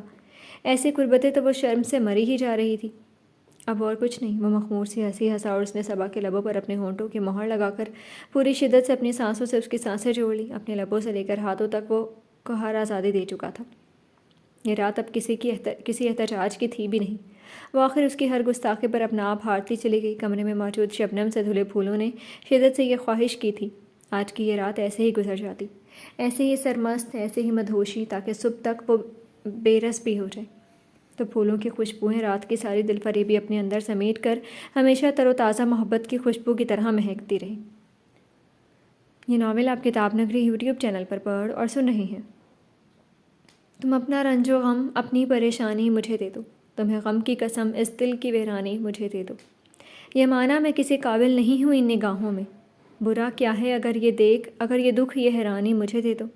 میں دیکھوں تو صحیح دنیا تمہیں کیسے ستاتی ہے، کوئی دن کے لیے اپنی نگہبانی مجھے دے دو۔ وہ دل جو میں نے مانگا تھا مگر غیروں نے پایا ہے، بڑی شے ہے اگر اس کی پشیمانی مجھے دے دو۔ ڈھلتی رات کی خوشگواریت رگوں پہ میں سکون دے رہی تھی۔ صاف و شفاف آسمان کے آنچل پر ٹکے تارے اپنے پروں کو سمیٹے زمین پر اتر آئی جگمگاہٹ کو نہار رہے تھے۔ کار اپنی منزل پر رکی اور شاکر نے سرت سے گردن موڑ کر سیٹ سے ٹیک لگا کر آنکھیں موند کر سوتی ہوئی خاموش تھی اپنی دلہن کی طرف دیکھا۔ وہ بہت تھکی ہوئی تھی، شاید اس لیے اب سو چکی تھی۔ شاکر کی نگاہوں کے پہرے تو محویت کے احساس نے اٹھا دیے تھے۔ آج جب اس کی نگاہ دعا کے چہرے پر گئی تو ایک لمحے کو پلٹنا بھی بھولی ہوئی تھی۔ اب بھی کچھ دوری پر آنکھیں موندے سوئی ہوئی ایک حسین مورت کو دیکھتے ہوئے وہ اپنا آپ بھی بھولا تھا، لیکن دوسرے لمحے میں وہ سر جھٹک چکا تھا۔ مگر اس وقت جب کہ وہ آنکھیں بند کیے ہوئے تھی اور باوجود سر جھٹکنے کے سامنے سوئے ہوئے حسن کا جلوہ گری تھی کہ شاکر جیسے بندے کو اپنی افریت میں جکڑ لینا چاہتی تھی۔ سرخ آتشی جوڑے میں ڈھیروں زیورات اور پھولوں سے مہکتی ہوئی وہ ایسی کلی تھی جو اس کی زندگی میں حادثے کے نتیجے میں سجائی جا چکی تھی۔ وہ اس کی زندگی میں بس جانا چاہتی تھی۔ شاکر کی نگاہیں ایک بار پھر اس کے چہرے پر ٹک گئی۔ سرخ جوڑے میں وہ ایک ایسا شعلہ تھی جو اسے جلا کر بھسم کر دینا چاہتی تھی۔ یہ اس کے نگاہوں کی تپش تھی کہ وہ نیند میں کسمس آئی اور شاکر کی نگاہوں سے لے کر دل نے ہزار پہرے داری پھر سے قبول کر لی۔ وہ اتنا کمزور نہیں تھا کہ ذرا سی نگاہوں کے بہکاوے سے اپنا دل و عمل کو تبدیل کر لے۔ وہ جلتا نہیں تھا، دوسروں کو جلا دیتا تھا۔ چل بے شاکر، تازہ دلہا بننے کا نتیجہ ہے کہ یہ چڑیل کچھ اچھی لگ رہی ہے، اور اتنا تیار ویار ہو کر گدھی بھی اچھی لگنے لگے، یہ تو ویسے بھی ٹھیک ٹھاک ہے، ورنہ میں اور عشق و عاشقی، اللہ بچائے، اپن کے پاس ان سب کے لیے ٹائم کہاں۔ اپنے خاص سٹائل میں بڑبڑا کر اس نے اپنے بالوں میں ہاتھ پھیرا اور پھر سے گردن موڑ کر سوئی دعا کی طرف دیکھا۔ اس کے سحر سے فی الحال اپنے آپ کو نکال چکا تھا، اب حسن کی جلوہ گری اس پر بے اثر تھی۔ اتنی پریشانی میں بھی سالی کو نیند؟ نہیں سالی نہیں، یہ تو میری اب بیوی ہے، اس نے سالی کہتے ہی خود کو جھڑک کر سمجھایا۔ ارے واہ، یعنی میں اب کسی کا میاں ہو چکا ہوں؟ واہ رے میرے مولا، کیسے کھیل کھیلتا ہے تو! واہ رے میرے مولا، تیری کیسی خدائی! جگنو کبھی تو نے بیٹری والی سسٹم لگا دی۔ وہ بولتے بولتے بچپن کا گلی محلے میں پڑھا گیا شعر بھی پڑھ چکا تھا، پھر ایک دم سے وہ ہنس پڑا۔ یوں ہی ہنستے ہوئے اس نے پھر سے گردن ترچھی کر کے ساتھ والی سیٹ پر نگاہ ڈالی۔ کہاں تو اتنی گھبراہٹ اور ڈر ستا رہا تھا کہ میڈم آنے کو تیار نہیں تھی، اور کہاں اب سکون سے نیند پوری کی جا رہی ہے۔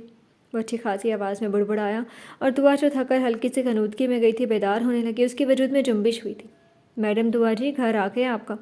پلکوں کے ہلنے سے وہ سمجھ چکا تھا کہ وہ اٹھنے ہی والی ہے، تو اس نے اس کے آگے زور زور سے چٹکی بجائی تھی۔ دعا نے نیند سے بوجھل آنکھیں کھولیں۔ آنکھوں کے سرخ ڈورے اس کی آنکھوں کو قاتلانہ بنا چکے تھے، مگر شاکر نے ایک لمحے کو بھی ان آنکھوں سے نگاہ نہیں چرائی۔ نگاہوں سے نگاہیں ملا کر سامنے والے سے اعتماد سے بات کرنا اس کی خاصیت تھی۔ گھر تک چلیے، وہاں آپ جتنا چاہے سونا بنا لیجیے گا، مجھے کوئی اعتراض نہیں ہوگا۔ بیدار ہوتے دعا سے سنجیدگی سے بولتے ہوئے وہ ہاتھ میں پکڑی کی چین بھی نچا رہا تھا۔ دعا جیسے اب خواب سے بیدار ہو چکی تھی، ہڑبڑا کر اس نے اپنے آس پاس دیکھا، پر گہرے اندھیرے میں خاک کچھ دکھنا تھا۔ ہم کہاں ہیں؟ جب آنکھیں پھاڑ پھاڑ کر بھی کچھ نہیں دکھا تو مجبوراً کار میں موجود شاکر سے ہی اس نے گھبرائی ہوئی آواز میں پوچھا۔ فکر ناٹ، انسانی بستی میں ہی ہے میم صاحب، چڑیلوں کی بستی میں نہیں۔ دعا کے پوچھنے پر وہ بولتا ہوا کار کا ڈور کھول چکا تھا۔ اب تک ایک بار جو وہ سیدھا سادہ جواب دے سکا ہو تو اب کیا دے گا؟ دعا نے سوچتے ہوئے کھلے ڈور کی طرف دیکھا۔ شاکر کار کا ڈور کھول کر اپنا ہاتھ بڑھا چکا تھا۔ دعا مجبور تھی ہاتھ بڑھانے کو۔ شاکر کے ہاتھ میں اپنا سر دھوتا ہاتھ دیا تو اس نے اس کے ہاتھوں کو اپنے چوڑے ہاتھ میں قید کرتے ہوئے کس لیا۔ گرم ہاتھوں کی حدت دل تک پہنچنے والی تھی۔ اس کے ہاتھ کو تھام کر وہ بہت احتیاط سے کار سے اتری تھی۔ وہ اندھیرے میں آنکھیں پھاڑ پھاڑ کر چاروں طرف دیکھ رہی تھی، جانے کون سا محلہ تھا، کون سی جگہ تھی، کچھ سمجھ بھی نہیں آ رہا تھا۔ سب کچھ نیم اندھیرے میں ڈوبا ہوا تھا۔ لائٹ کٹی ہوئی ہے تو فی الحال اسی کی روشنی سے کام چلا لیتے ہیں۔ ایک ہاتھ میں دعا کا ہاتھ تھامے ہوئے اور دوسرے ہاتھ سے اس نے جیب ٹٹول کر موبائل نکال لیا۔ موبائل روشن ہوا تو اندھیرے میں دیے کا سہارا بن چکا تھا۔ دعا نے اس روشنی میں چاروں طرف کا جائزہ لیا۔ یہ کسی بلڈنگ کا گراؤنڈ تھا۔ شاکر نے قدم بڑھایا تو اس نے دھیرے دھیرے اپنے پاؤں بھی بہت احتیاط سے بڑھانے شروع کر دیے۔ تاریکی میں بھی دیکھنے میں ایک پرانی سی فلیٹس کی بلڈنگ نظر آ رہی تھی۔ آہستہ آہستہ اس کا ہاتھ پکڑ کر وہ اسے اندر تک لے آیا تھا۔ سیڑھیاں دیکھ کر دعا کو پھر سے گھبراہٹ ہوئی تھی۔ لفٹ نہیں ہے؟ وہ بیچاری گھبرا کر اس کا چہرہ دیکھنے لگی۔ اتنے بھاری لباس کی وجہ سے سیڑھیاں چڑھنا پہاڑ چڑھنے کا متبادل تھا۔ جی بلڈنگ والوں کو معلوم نہیں تھا شاکر دی گریٹ کی شادی اچانک ہی ہو چکی ہے، تو بیچارے لفٹ لگوانا بھول گئے۔ مجال ہے جو یہ اکھڑ کسی بات کا سیدھے سے جواب دے دیں۔ دعا تو پوچھ کر پچھتائی، مگر اس وقت نئے ماحول میں پہنچنے کا ڈر تھا کہ زبان پر کوئی جواب نہ آ سکا۔ بس اسے گھورا اور اپنے لہنگے کو بھی مٹھی میں جکڑ لیا۔ اس کے جواب نہ دینے پر وہ پہلے حیران ہوا، پھر کاندھے اچکا کر موبائل کی روشنی سیڑھیوں پر ماری۔ دعا بھی اللہ کا نام لیتے ہوئے ایک سیڑھیاں اس کے ساتھ ہی چڑھتی ہوئی اوپر آ گئی۔ یا اللہ، میرا تو دم ہی نکل گیا۔ ایک تو اتنا بھاری لباس، اس پر سے اتنی سیڑھیاں چڑھ کر آئی تھی، اس کا تو سانس واقعی میں پھول گیا تھا اور پاؤں الگ درد کرنے لگے تھے۔ اسی لیے تو انسان کو اسمارٹ رہنا چاہیے، بندہ سیڑھیاں آسانی سے چڑھ اتر لیتا ہے۔ چلو کوئی بات نہیں، اب یہ سیڑھیاں کام آئیں گی۔ اس بندے کی زبان، خون چلانے میں تو اس کا کوئی ثانی نہیں تھا۔ یہ دوسری بار تھا جب وہ اسے موٹی کہنا چاہتا تھا۔ دعا کا پارا اب چڑھتا ہی جا رہا تھا، پر فی الحال وہ اس کی کسی بات کا جواب دے کر اپنا تماشا نہیں بنوانا چاہتی تھی۔ پہلے ہی سے وہ اچھا خاصا اپنا تماشا بنوا چکی تھی۔ بات جب بھی بگڑی لفظوں پر بگڑی۔ غالب کاش ہم بے زبان ہوتے۔ غالب صاحب کا یہ شعر یاد کر کے اس نے خون کے گھونٹ بھر کر اس وقت کے سارے حساب کتاب اکٹھے ہی اٹھانے کے لیے سب دل میں رکھ لیے۔ ایک بار تم میرے ساتھ میرے گھر تو چلو، پھر بتاتی ہوں تمہیں کون موٹا اور کس کی زبان تیز چلتی ہے۔ لیکن سچائی تو یہ تھی کہ سب سے برا تو یہ موٹی کہنا ہی لگا تھا۔ اس کے اچھے خاصے فگر کو وہ موٹا ثابت کرنے پر تلا ہوا تھا۔ اللہ اللہ کر کے اس نے دروازہ کھولا اور اسے لے کر وہ اندر داخل ہوا تھا تو اس نے شکر کا سانس لیا۔ اندر آتے ہی دعا کو لگا جیسے وہ اندھیری سرنگ میں داخل ہو چکی ہے۔ یہاں سے وہاں تک بس تاریکی تاریکی ہی، زبان سے لے کر دماغ تک معاف ہو گیا۔ بس اب احساس تھا تو خوف کا۔ شاکر لائٹ تو آن کر دو۔ مڑ کر دروازہ بند کرتے شاکر کی پشت پر کوہنی کے ساتھ ساتھ ایک ہاتھ بھی مار دیا۔ چوڑیوں نے بڑا بھلا سا شور مچایا تھا۔ اس نے مڑ کر اس کے چہرے پر موبائل کی لائٹ ماری۔ دعا نے فوراً آنکھیں میچی۔ لائٹ ہوگی تو جلاؤں گا نا۔ وہ اسی طرح موبائل کی روشنی سے کام چلاتے ہوئے اس کا ہاتھ تھامے تھامے ہی آگے بڑھا۔ دعا ایک ہاتھ سے چٹکی میں لہنگا دبائے آنکھیں پوری کھول کر راستہ دیکھنے کی کوشش کر رہی تھی۔ دل عجیب سے انداز میں سہم سہم کر دھڑکا جا رہا تھا۔ ایک تو اتنا بھاری لباس تھا، اس سے چلا نہیں جا رہا تھا، اوپر سے پیروں میں لگی چوٹ سینڈل کی وجہ سے درد کرنے لگے تھے، اور سب سے بڑھ کر ساتھ چلتا شخص۔ وہ اچھی خاصی گھبرائی ہوئی تھی، تبھی تو پیر بری طرح سے لڑکھڑائے اور شاکر کے ہاتھ تیزی سے اس کی کمر میں آ پڑے۔ سنبھل کر۔ وہ پوری کی پوری اس کے بازوؤں میں جھول رہی تھی، لیکن اس حسین تصادم سے سارا گھر اندھیرے میں ڈوب گیا، کیونکہ اس کی کمر پکڑنے کے چکر میں شاکر کے ہاتھ سے موبائل چھوٹ گیا تھا اور بھی کمبخت نہ جانے کہاں الٹ کر گر گیا تھا کہ روشنی ہی بند ہو گئی۔ شاکر، مجھے بہت ڈر لگ رہا ہے۔ یہ تمہارا گھر ہی ہے نا؟ اب تو جو ہلکی روشنی تھی وہ بھی گم ہو چکی تھی۔ وہ شاکر کا کرتا اپنے ہاتھوں میں دبوچ کر اس کے سینے سے چپکنا شروع ہو گئی۔ ڈر نے آپس کی دشمنی ہی بلا دی۔ نہیں، تمہاری سہیلی بھوتنی کا۔ اس کی مٹھی میں جکڑے ہاتھوں سے اپنے کرتے کو چھڑوانے کے لیے جیسے اس نے دعا کے ہاتھوں پر اپنے ہاتھ رکھے ہی تھے کہ وہ اس کی گردن میں دونوں ہاتھ ڈال کر اس سے لپٹ ہی گئی۔ شاکر کو اچانک اس حملے کی امید نہیں تھی، وہ لمحے بھر کے لیے ساکت سا ہو گیا۔ شاکر، مجھے سچ مچ کے بھوت نظر آ رہے ہیں، چلو ہم یہاں سے کہیں اور چلتے ہیں۔ ڈر سے میری جان نکل جائے گی۔ وہ اس طرح اس کی گردن میں جھولتی جا رہی تھی کہ شاکر کی گردن جھک گئی، اور اس اندھیرے میں بھی اس کے ہونٹوں کا لمس صاف اپنی گردن پر محسوس ہوا تھا۔ یا اللہ، تو ہی خیر کرے۔ بے ساختہ اس نے دعا کو خود سے دور کرنا چاہا۔ خبردار مجھ سے الگ مت ہونا ورنہ میرا ہارٹ فیل ہو جائے گا۔ وہ اور بھی کس کر اس سے لپٹ گئی۔ شیرنی بھیگی بلی بنی اس کی پناہ میں سمٹ رہی تھی۔ کوئی اور وقت ہوتا تو وہ شاکر کی طرف دیکھتی بھی نہیں، مگر اس وقت وہ سب بھول کر بس اس کی پناہ میں سمٹ جانا چاہتی تھی۔ تم میرا ہی ہارٹ فیل نہ کروا دو اپنے ڈر کی وجہ سے۔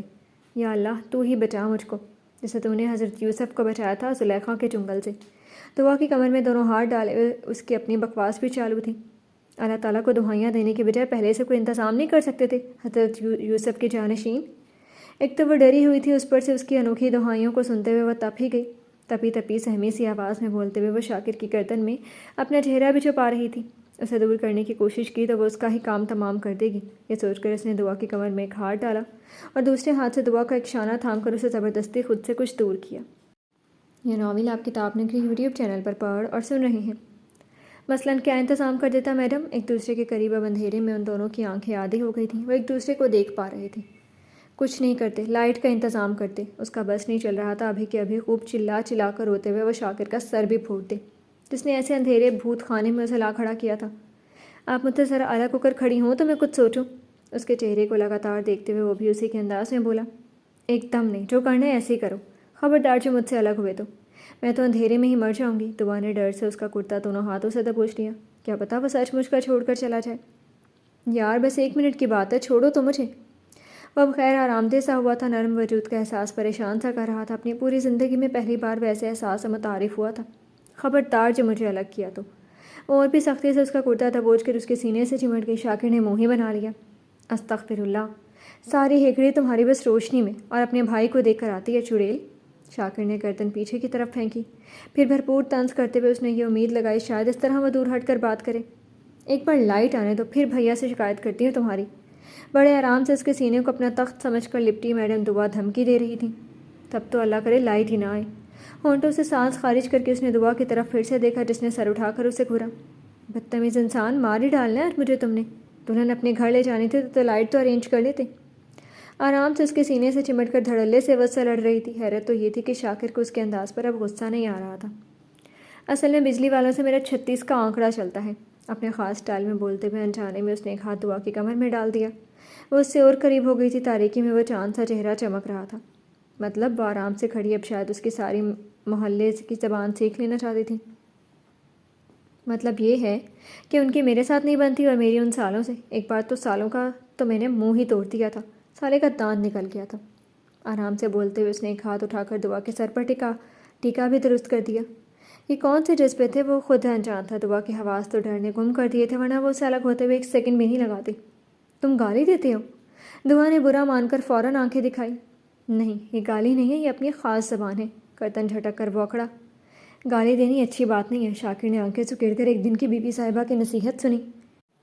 اچھا مہارانی جی، ذرا مجھے چھوڑنے کی زحمت گوارا کریں گی؟ اس کی کمر سے ہاتھ ہٹا کر وہ پھر سے اسے دور کرنے لگا کہ تم یہ بار بار چھوڑنے کی کیا رٹ لگائے ہوئے ہو؟ وہ ایک بار پھر اس کے کرتے کو مضبوطی سے جکڑ گئی، ڈر پھر سے حاوی ہو چکا تھا۔ شاکر نے بس اسے غور سے دیکھا اور اوکے تو پھر ایسے ہی صحیح، اس نے کہتے ہوئے اسے اس بار اپنے بازوؤں میں ہی اٹھا لیا اور اندازے سے کچھ قدم کی دوری پر اپنے بیڈ روم کی طرف بڑھنے لگا۔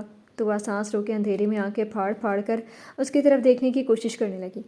بیڈ روم میں آ کر اس سے پہلے دعا اس سے پھر سے خود میں جکڑ لی۔ اس نے تقریباً اسے پھینکنے کے انداز میں بیڈ پر گرایا اور پھر بہت تیزی سے اس نے درازیں ٹٹوری تھی۔ شکر ہے ایمرجنسی لائٹ وہیں پڑی مل گئی تھی، اور اس سے بھی سچ شکر کہ چارج بھی تھی، اس لیے اس نے وہ لائٹ جلا دی اور کمرہ ہلکی روشنی سے روشن ہو گیا۔ وہ اتنی دیر میں اٹھ کر بیٹھ چکی تھی۔ تم نے مجھے گرایا کیوں؟ اپنے قریب کھڑے شاکر سے روشنی ہوتی اس سے تیش سے لڑی تھی، جس تیش سے اب تک لڑتی گئی تھی۔ اتنا بھاری سامان مجھے اٹھانے کی عادت نہیں ہے۔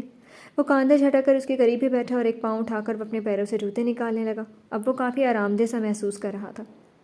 تم مجھے بار بار موٹی کہہ کر میری بے عزتی کر رہے ہو۔ شاکر نے جوتے اتارتے ہوئے سر گھمایا۔ وہ موٹی کہنے پر بہت ناراض سی لگ رہی تھی۔ تم چینج کر لو، میں تمہارا بیگ لے کر آتا ہوں۔ ایک دم سے وہ سارا لڑائی جھگڑا سمیٹ کر سنجیدہ ہو گیا اور اسی سنجیدگی سے کہہ کر وہ اٹھنے لگا کہ دعا نے بہت تیزی سے اس کے بازو سے آستین جکڑ لی۔ خبردار جو تم مجھے اس بھوتیا گھر میں تنہا چھوڑ کر گئے۔ وہ سچ میں بہت ڈری ہوئی تھی، شاید اندھیرے میں رہنے کا اس کا یہ پہلا تجربہ تھا۔ شاکر نے گہری سانس لی۔ اب اسی بھوتیا گھر میں ایک عدد بھوت کے ساتھ آپ کو گزارا کرنا ہے میڈم، اطمینان سے کہتے ہوئے اس نے دعا کے ہاتھوں سے اپنے کرتے کی آستین چھڑائی اور پھر سے جوتے اتارنے لگا۔ وہ ایک لمحے کے لیے چپ ہی ہو گئی۔ یہاں لائٹ نہیں رہتی شاکر؟ چاروں طرف دیکھتے ہوئے وہ گھبرائی ہوئی سہمی سی آواز میں اس سے پوچھ رہی تھی۔ شاکر نے پیروں کی مدد سے جوتے کو بیڈ کے نیچے سرکایا اور اطمینان سے وہیں سیدھا لیٹ گیا۔ یہاں اکثر لائٹ نہیں رہتی ہے، تمہیں عادت ڈالنی ہوگی، وہ سنجیدگی سے بولتا آنکھیں موند گیا۔ تو دعا پھر سے چپ سی ہو گئی۔ کچھ لمحے دونوں کے بیچ خاموشی سے گزرتے تھے۔ وہ سکڑ سمٹ کر بیٹھی، کبھی آرام سے لیٹی شاکر کو دیکھتی اور کبھی چھوٹے سے کمرے کو۔ چھوٹا سا کمرہ تھا جس میں فرنیچر کے نام پر بس یہی ایک بیڈ تھا، یہ الماری اور کچھ نظر نہیں آ رہا تھا۔ یوں ہی سب دیکھتے ہوئے چند لمحے گزرے کہ اتنے میں لائٹ آ گئی تو دعا کو سکون کا سانس آنا شروع ہو گیا۔ لائٹ میں چاروں طرف دیکھا، کمرہ چھوٹا تھا مگر صاف ستھرا تھا، چپس والا فرش بھی چمچم چمک رہا تھا۔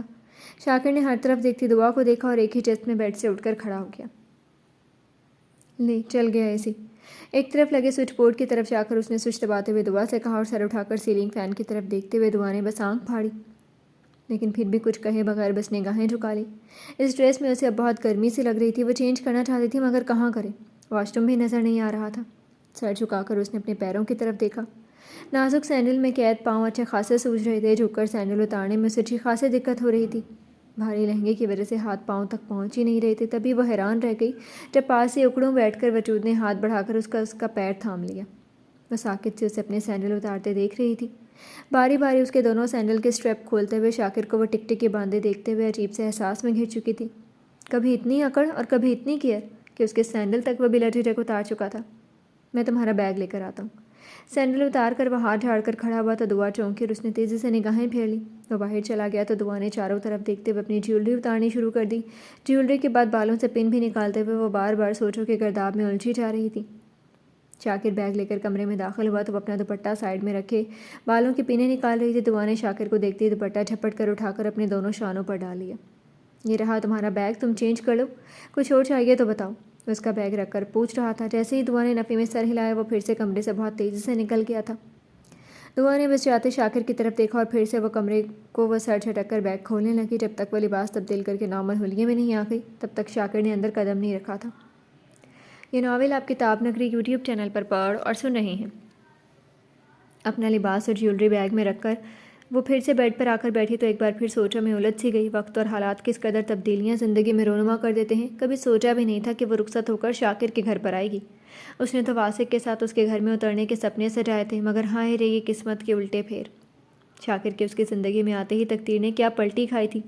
کیا یہاں تک لانے کے لیے ایک چھوٹی سی غلط فہمی اتنا سنگین روپ اختیار کر گئی؟ اس کی راہیں جدا ہو گئیں، اس کی اور واسق کی منزلیں ہی کسی اور طرف رخ موڑ لے چکی تھیں۔ رہ رہ کر دعا کے دل میں ایک کے بعد ایک سوچیں آتی اسے افسردہ سے کر رہی تھیں، لیکن اب ان سب باتوں کا کیا فائدہ؟ ہونا وہی تھا جو ہو چکا تھا۔ اب تو واسق کا خیال بھی اس کے لیے ایک عذاب تھا۔ وہ اپنی سوچوں میں کھوئی ہوئی تھی کہ تبھی شاکر کمرے میں آیا۔ وہ بھی لباس تبدیل کر چکا تھا۔ ڈھیلے ڈھالے ٹراؤزر پر ہاف ٹی شرٹ دعا کو اسے دوبارہ کمرے میں دیکھ کر گھبراہٹ شروع ہو گئی۔ یہ گھبراہٹ اور بڑھی تھی جب وہ بیڈ کے قریب آ کر سونے کی تیاری کرنے لگا۔ تم اسی بیڈ پر سو گے؟ اسے آرام سے تکیہ رکھ کر بیڈ پر لیٹتے دیکھ کر وہ تیزی سے بولی تو شاکر نے دونوں آنکھیں سکیڑ کر اسے گھورا۔ بیڈ کے کنارے پر تکلف سے ٹکی وہ حیران ہونے کے ساتھ بہت سہمی اور گھبرائی ہوئی سی بھی لگ رہی تھی۔ پہلی بار وہ شیرنی کو بکری بنا دیکھ رہا تھا۔ بے ساختہ مرنے والی مسکراہٹ ہونٹوں تلے دبا کر وہ آرام سے ادھر ہی ٹک گیا۔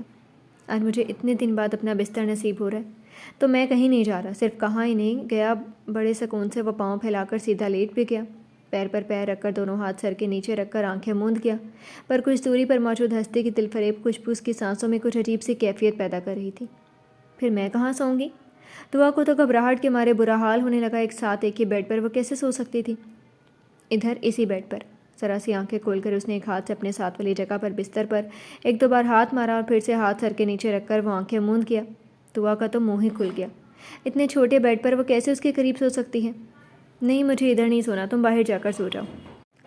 اس کے اطمینان پر اب تو غصہ آنے لگا۔ اس کے تکیے کو ہلا کر وہ تپی تپی سے اسے اٹھانے کی کوشش کرنے لگی۔ شاکر نے آنکھیں کھولی اور گردن موڑ کر بغل میں بیٹھی دعا کو دیکھا۔ سوچ لو، لائٹ کبھی بھی کٹ سکتی ہے، یہاں تو رات بھر یہی چلتا رہتا ہے۔ اس کے دو جملے سے ہی دعا کا سارا غصہ ڈر میں تبدیل ہو گیا۔ یہ تو اس نے سوچا ہی نہیں تھا۔ ادھر شاکر اچھے سے اس کے ڈر کو اور بھی ہوا پانی دینے کی کوشش میں مصروف تھا، اور وہ جو کھڑکی سے نظر آ رہی تھی دعا صاحبہ، ادھر سے بغل کی بلڈنگ کے سامنے کا منظر دکھتا ہے۔ ان کے گھر میں سنا ہے کہ جوان روح رہتی ہے اور اسے جوان لڑکی کی ہمیشہ سے تلاش ہے۔ چڑیل صفت، تم تو ماشاءاللہ اس صفت سے مالا مال ہونے کے ساتھ ساتھ بہت حسین بھی ہو۔ وہ تو عاشق ہی ہو جائے گا۔ وہ پل پل سنجیدگی سے بولتا دعا کا ہوائیاں اڑاتا چہرہ دیکھ رہا تھا۔ تم مجھے ڈرا رہے ہو؟ وہ اتنی خوفزدہ ہوئی تھی، ایک دم سے دونوں پاؤں چڑھا کر اس کے قریب ہی ہو گئی۔ ڈرا ڈرا سا معصوم چہرہ شاکر اب بہت قریب سے اس کی خوبصورتی کو محسوس کر رہا تھا۔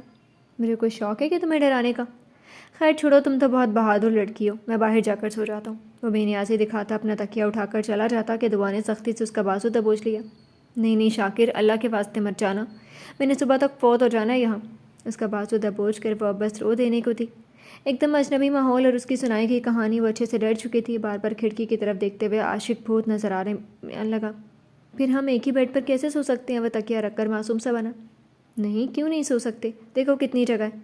جو بیڈ چھوٹا لگ رہا تھا ایک دم سے وہ شاہی بیڈ نظر آنے لگا۔ شاکر دل ہی دل میں ہنسا، مگر چہرہ سنجیدہ ہی رہا۔ سوچ لو، ہماری آج شادی ہوئی ہے اور اس نے بات ادھوری چھوڑ دی۔ دل بار بار اسے دعا کو ستانے کو اکسا رہا تھا۔ اب تک تو بس اس کا دھاکڑ انداز دیکھا تھا، آج وہ ڈری سہمی گھبرائی سی نظر آئی تھی، تو وہ جی بھر کر اپنا بدلہ چکا رہا تھا۔ صبح جو ہوگا دیکھا جائے گا، چاہے وہ ولف سے شکایت کر دے اور اسے مکہ بھی کھانا پڑا تو قبول، مگر رات تو اس کی ہے۔ نہیں، تم تو بہت شریف انسان ہو، مجھے تم پر اعتبار ہے۔ یہ کیسا جملہ تھا جو اعتبار کے احساس سے گندھا ہوا تھا۔ شاکر اس بار مسکرایا۔ ٹھیک ہے، میں یہیں سو جاتا ہوں، تم بھی اب سو جاؤ۔ وہ آرام سے مان گیا تو اس کا چہرہ کھل گیا اور وہ بے ساختہ نگاہیں چرا گیا۔ شاکر، تم کتنے اچھے ہو اور کتنے بہادر، یہاں تمہیں ڈر نہیں لگتا وہ بھوت تمہیں آ کر اٹھا لے جائے، تمہیں اپنے پاس لے جا کر رکھ لیتا تو؟ اللہ اکبر، شاکر نے دل ہی دل میں کہا۔ پاس میں لیٹی اس کی تعریف و توصیف کے ساتھ کیا کیا بکے جا رہی تھی۔ وہ بھوتنی کی تلاش میں ہے، مجھے لے جا کر تو وہ سالہ پھر سے گالی۔ وہ تیزی سے ٹوک گئی اور شاکر نے گردن موڑ کر اس کی طرف دیکھا۔ دعا بھی کروٹ بدلے اس کی طرف دیکھ رہی تھی۔ میڈم اب سو جائیں، صبح اٹھنا بھی ہے، بول کر وہ کروٹ بدلتا کہ دعا نے اس کی آستین جکڑ لی۔ نہیں کروٹ مت بدلو، جب میں سو جاؤں گی تب تم سونا، وہ بھوت آ گیا تو؟ وہ بولتے ہوئے سہمی نگاہ سے کھڑکی کی طرف بھی دیکھ لیتی۔ بھوت کی بھی مجال نہیں میری بیوی کو چھو سکے، تم اطمینان سے سو جاؤ۔ آنکھیں بند کر کے وہ دعا کے دل کا سارا ڈر اور خوف دور کر چکا تھا۔ ہاں وہ ہے ہی اتنا بہادر انسان، تو کیا بھوت سے بھی لڑ سکتا ہے۔ شاکر تم اٹھ کر جاؤ گے تو نہیں؟ ایک ہاتھ کے فاصلے پر لیٹے شاکر کے بازو کو ہلا کر وہ پھر بھی اطمینان کر لینا چاہتی تھی۔ شاکر نے گردن موڑی۔ مجھے کہاں جانا ہے تمہیں چھوڑ کر؟ اور یہ وہ اطمینان تھا جو ایک بار پھر کھڑکی کی طرف دیکھ کر اس نے دوبارہ شاکر کی طرف دیکھا۔ وہ آنکھیں بند کیے ہوئے تھا۔ دعا نے آہستہ سے سر اٹھا کر اسی کے تکیے پر اس طرح رکھا کہ اب سر تو دونوں کے ایک تکیے پر تھے، مگر دونوں کے وجود کے بیچ میں ایک ہاتھ کا فاصلہ تھا۔ اپنی پلکیں بند کرتے ہوئے وہ پرسکون تھی۔ محبت کی ڈوری نہ سہی، مگر یہ اعتبار کی ڈوری تھی جو اس نے شاکر سے باندھ لی تھی۔ اب یہ ڈوریاں محبت جیسی الجھی راہوں میں کب الجھ کر سلجھتی ہیں، یہ تو آنے والا وقت ہی جانتا تھا۔ مگر آسمان پر اڑتے محبت کے طیور محبت کی نئی کہانی کو دیکھنے کے لیے پھر سے بلند پروازی کر رہے تھے۔ یہ ناول آپ کتاب نگری یوٹیوب چینل پر پڑھ اور سن رہے ہیں۔ رات کے حسین سحر میں گرفتار چاند کبھی آسمان پر ظاہر ہوتا تو کبھی بادلوں کے آنچل میں چھپ جاتا۔ ہلکی ہلکی خوشگوار ہوا میں جب یزدان کی کار رکی تو انم نے گردن موڑ کر کار ونڈو سے اطراف میں دیکھا، اور پھر اس سے بھی تیزی سے گردن موڑ کر یزدان کو۔ یزدان پھر سے جنگل، اس کے بے ساختہ پوچھنے پر یزدان کے ہونٹوں پر مسکراہٹ رنگی۔ تم بھی روٹھی ہوئی اور میں بھی منانے کے موڈ میں ہوں، تو اس جنگل سے بہتر تو کوئی اور جگہ ہو ہی نہیں سکتی ہمارے لیے مائی لو۔ مسکراہٹ کی کرنوں سے جگمگاتا چہرہ اور بھوری آنکھوں میں والہانہ محبت کا سمندر۔ سیٹ کی بیک پر کوہنی ٹکا کر اس نے اپنا رخ انم کی طرف موڑا، جس کے چہرے پر اس کے جملوں سے تیزی سے گلال سا بکھرا تھا۔ بھوری آنکھوں کی تپش سے انم نے اپنی انگلیوں کی مدد سے بالوں کی لٹوں کو کان کے پیچھے کرتے ہوئے جیسے اپنا چہرہ چھپانے کی کوشش کی تھی۔ اب بتائیے جانے جا، کیسے ناراضگی دور کروں آپ کی؟ اپنا ایک ہاتھ بڑھا کر اس نے انم کا وہی ہاتھ تھام کر اپنے ایک ہاتھ میں دبوچ لیا اور دوسرے ہاتھ سے خود اس کے بالوں کو گردن پر سے ہٹا کر ذرا سا آگے بڑھ کر وہاں اپنا چہرہ رکھ دیا۔ اس کے ہونٹ جیسے ہی انم کی گردن پر سرسرائے، انم کے سارے جسم میں کرنٹ سا دوڑ گیا۔ سانسیں گہری ہو گئی، آنکھیں کس کر بند ہو گئیں۔ یزدان کے گرم ہونٹوں کی تپش سے اب بھی دھڑکنیں رک رک کر چلنے لگتی تھیں۔ جانے یزدان، بتائیں کس طرح مناؤں آپ کو؟ اس کی گردن کی نس نس کو چھوتے دہکتے لب اور مخمور ہوتی آواز۔ انم نے سوکھتا حلق تر کیا اور منانے اور ناراضگی دور کرنے کے لیے پہلے مجھ سے 2 فٹ کی دوری پر رہیں۔ آنکھیں میچ کر اس نے اترتی چڑھتی سانسوں کے ساتھ اپنی بات بمشکل ادا کی تھی، اور یزدان مسکرا دیا۔ ایک گہری سانس لے کر انم کی خوشبو کو پھر سے دل میں اتار کر وہ سیدھا ہو گیا۔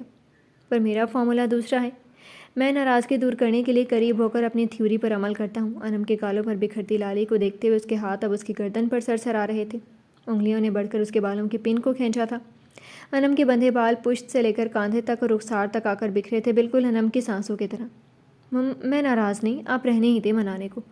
اس سے پہلے کہ وہ اپنی دل فریب حرکتوں سے اس کے حواس پہ چھین لے، انم نے انکار کر کے تیزی سے ڈور کھول کر اترنا چاہا کہ یزدان نے اس کی کمر میں ایک ہاتھ ڈال کر اسے اپنے قریب کھینچ لیا تھا۔ انم نے گھبرا کر اس کا شانہ دبوچا۔ میں جو ارادہ کر لوں اس کام سے میں کبھی پیچھے نہیں ہٹتا۔ 2 دن جتنا تمہیں ناراض کیا آج اتنا ہی اس کا ازالہ کر لینا ہے۔ انم کی آنکھوں میں دیکھتے ہوئے اس کے ہاتھ انم کے دوپٹے کو کاندھے سے سرکا رہے تھے۔ دوپٹہ پھسلا اور یزدان کی قدم بوسی کرنے لگا۔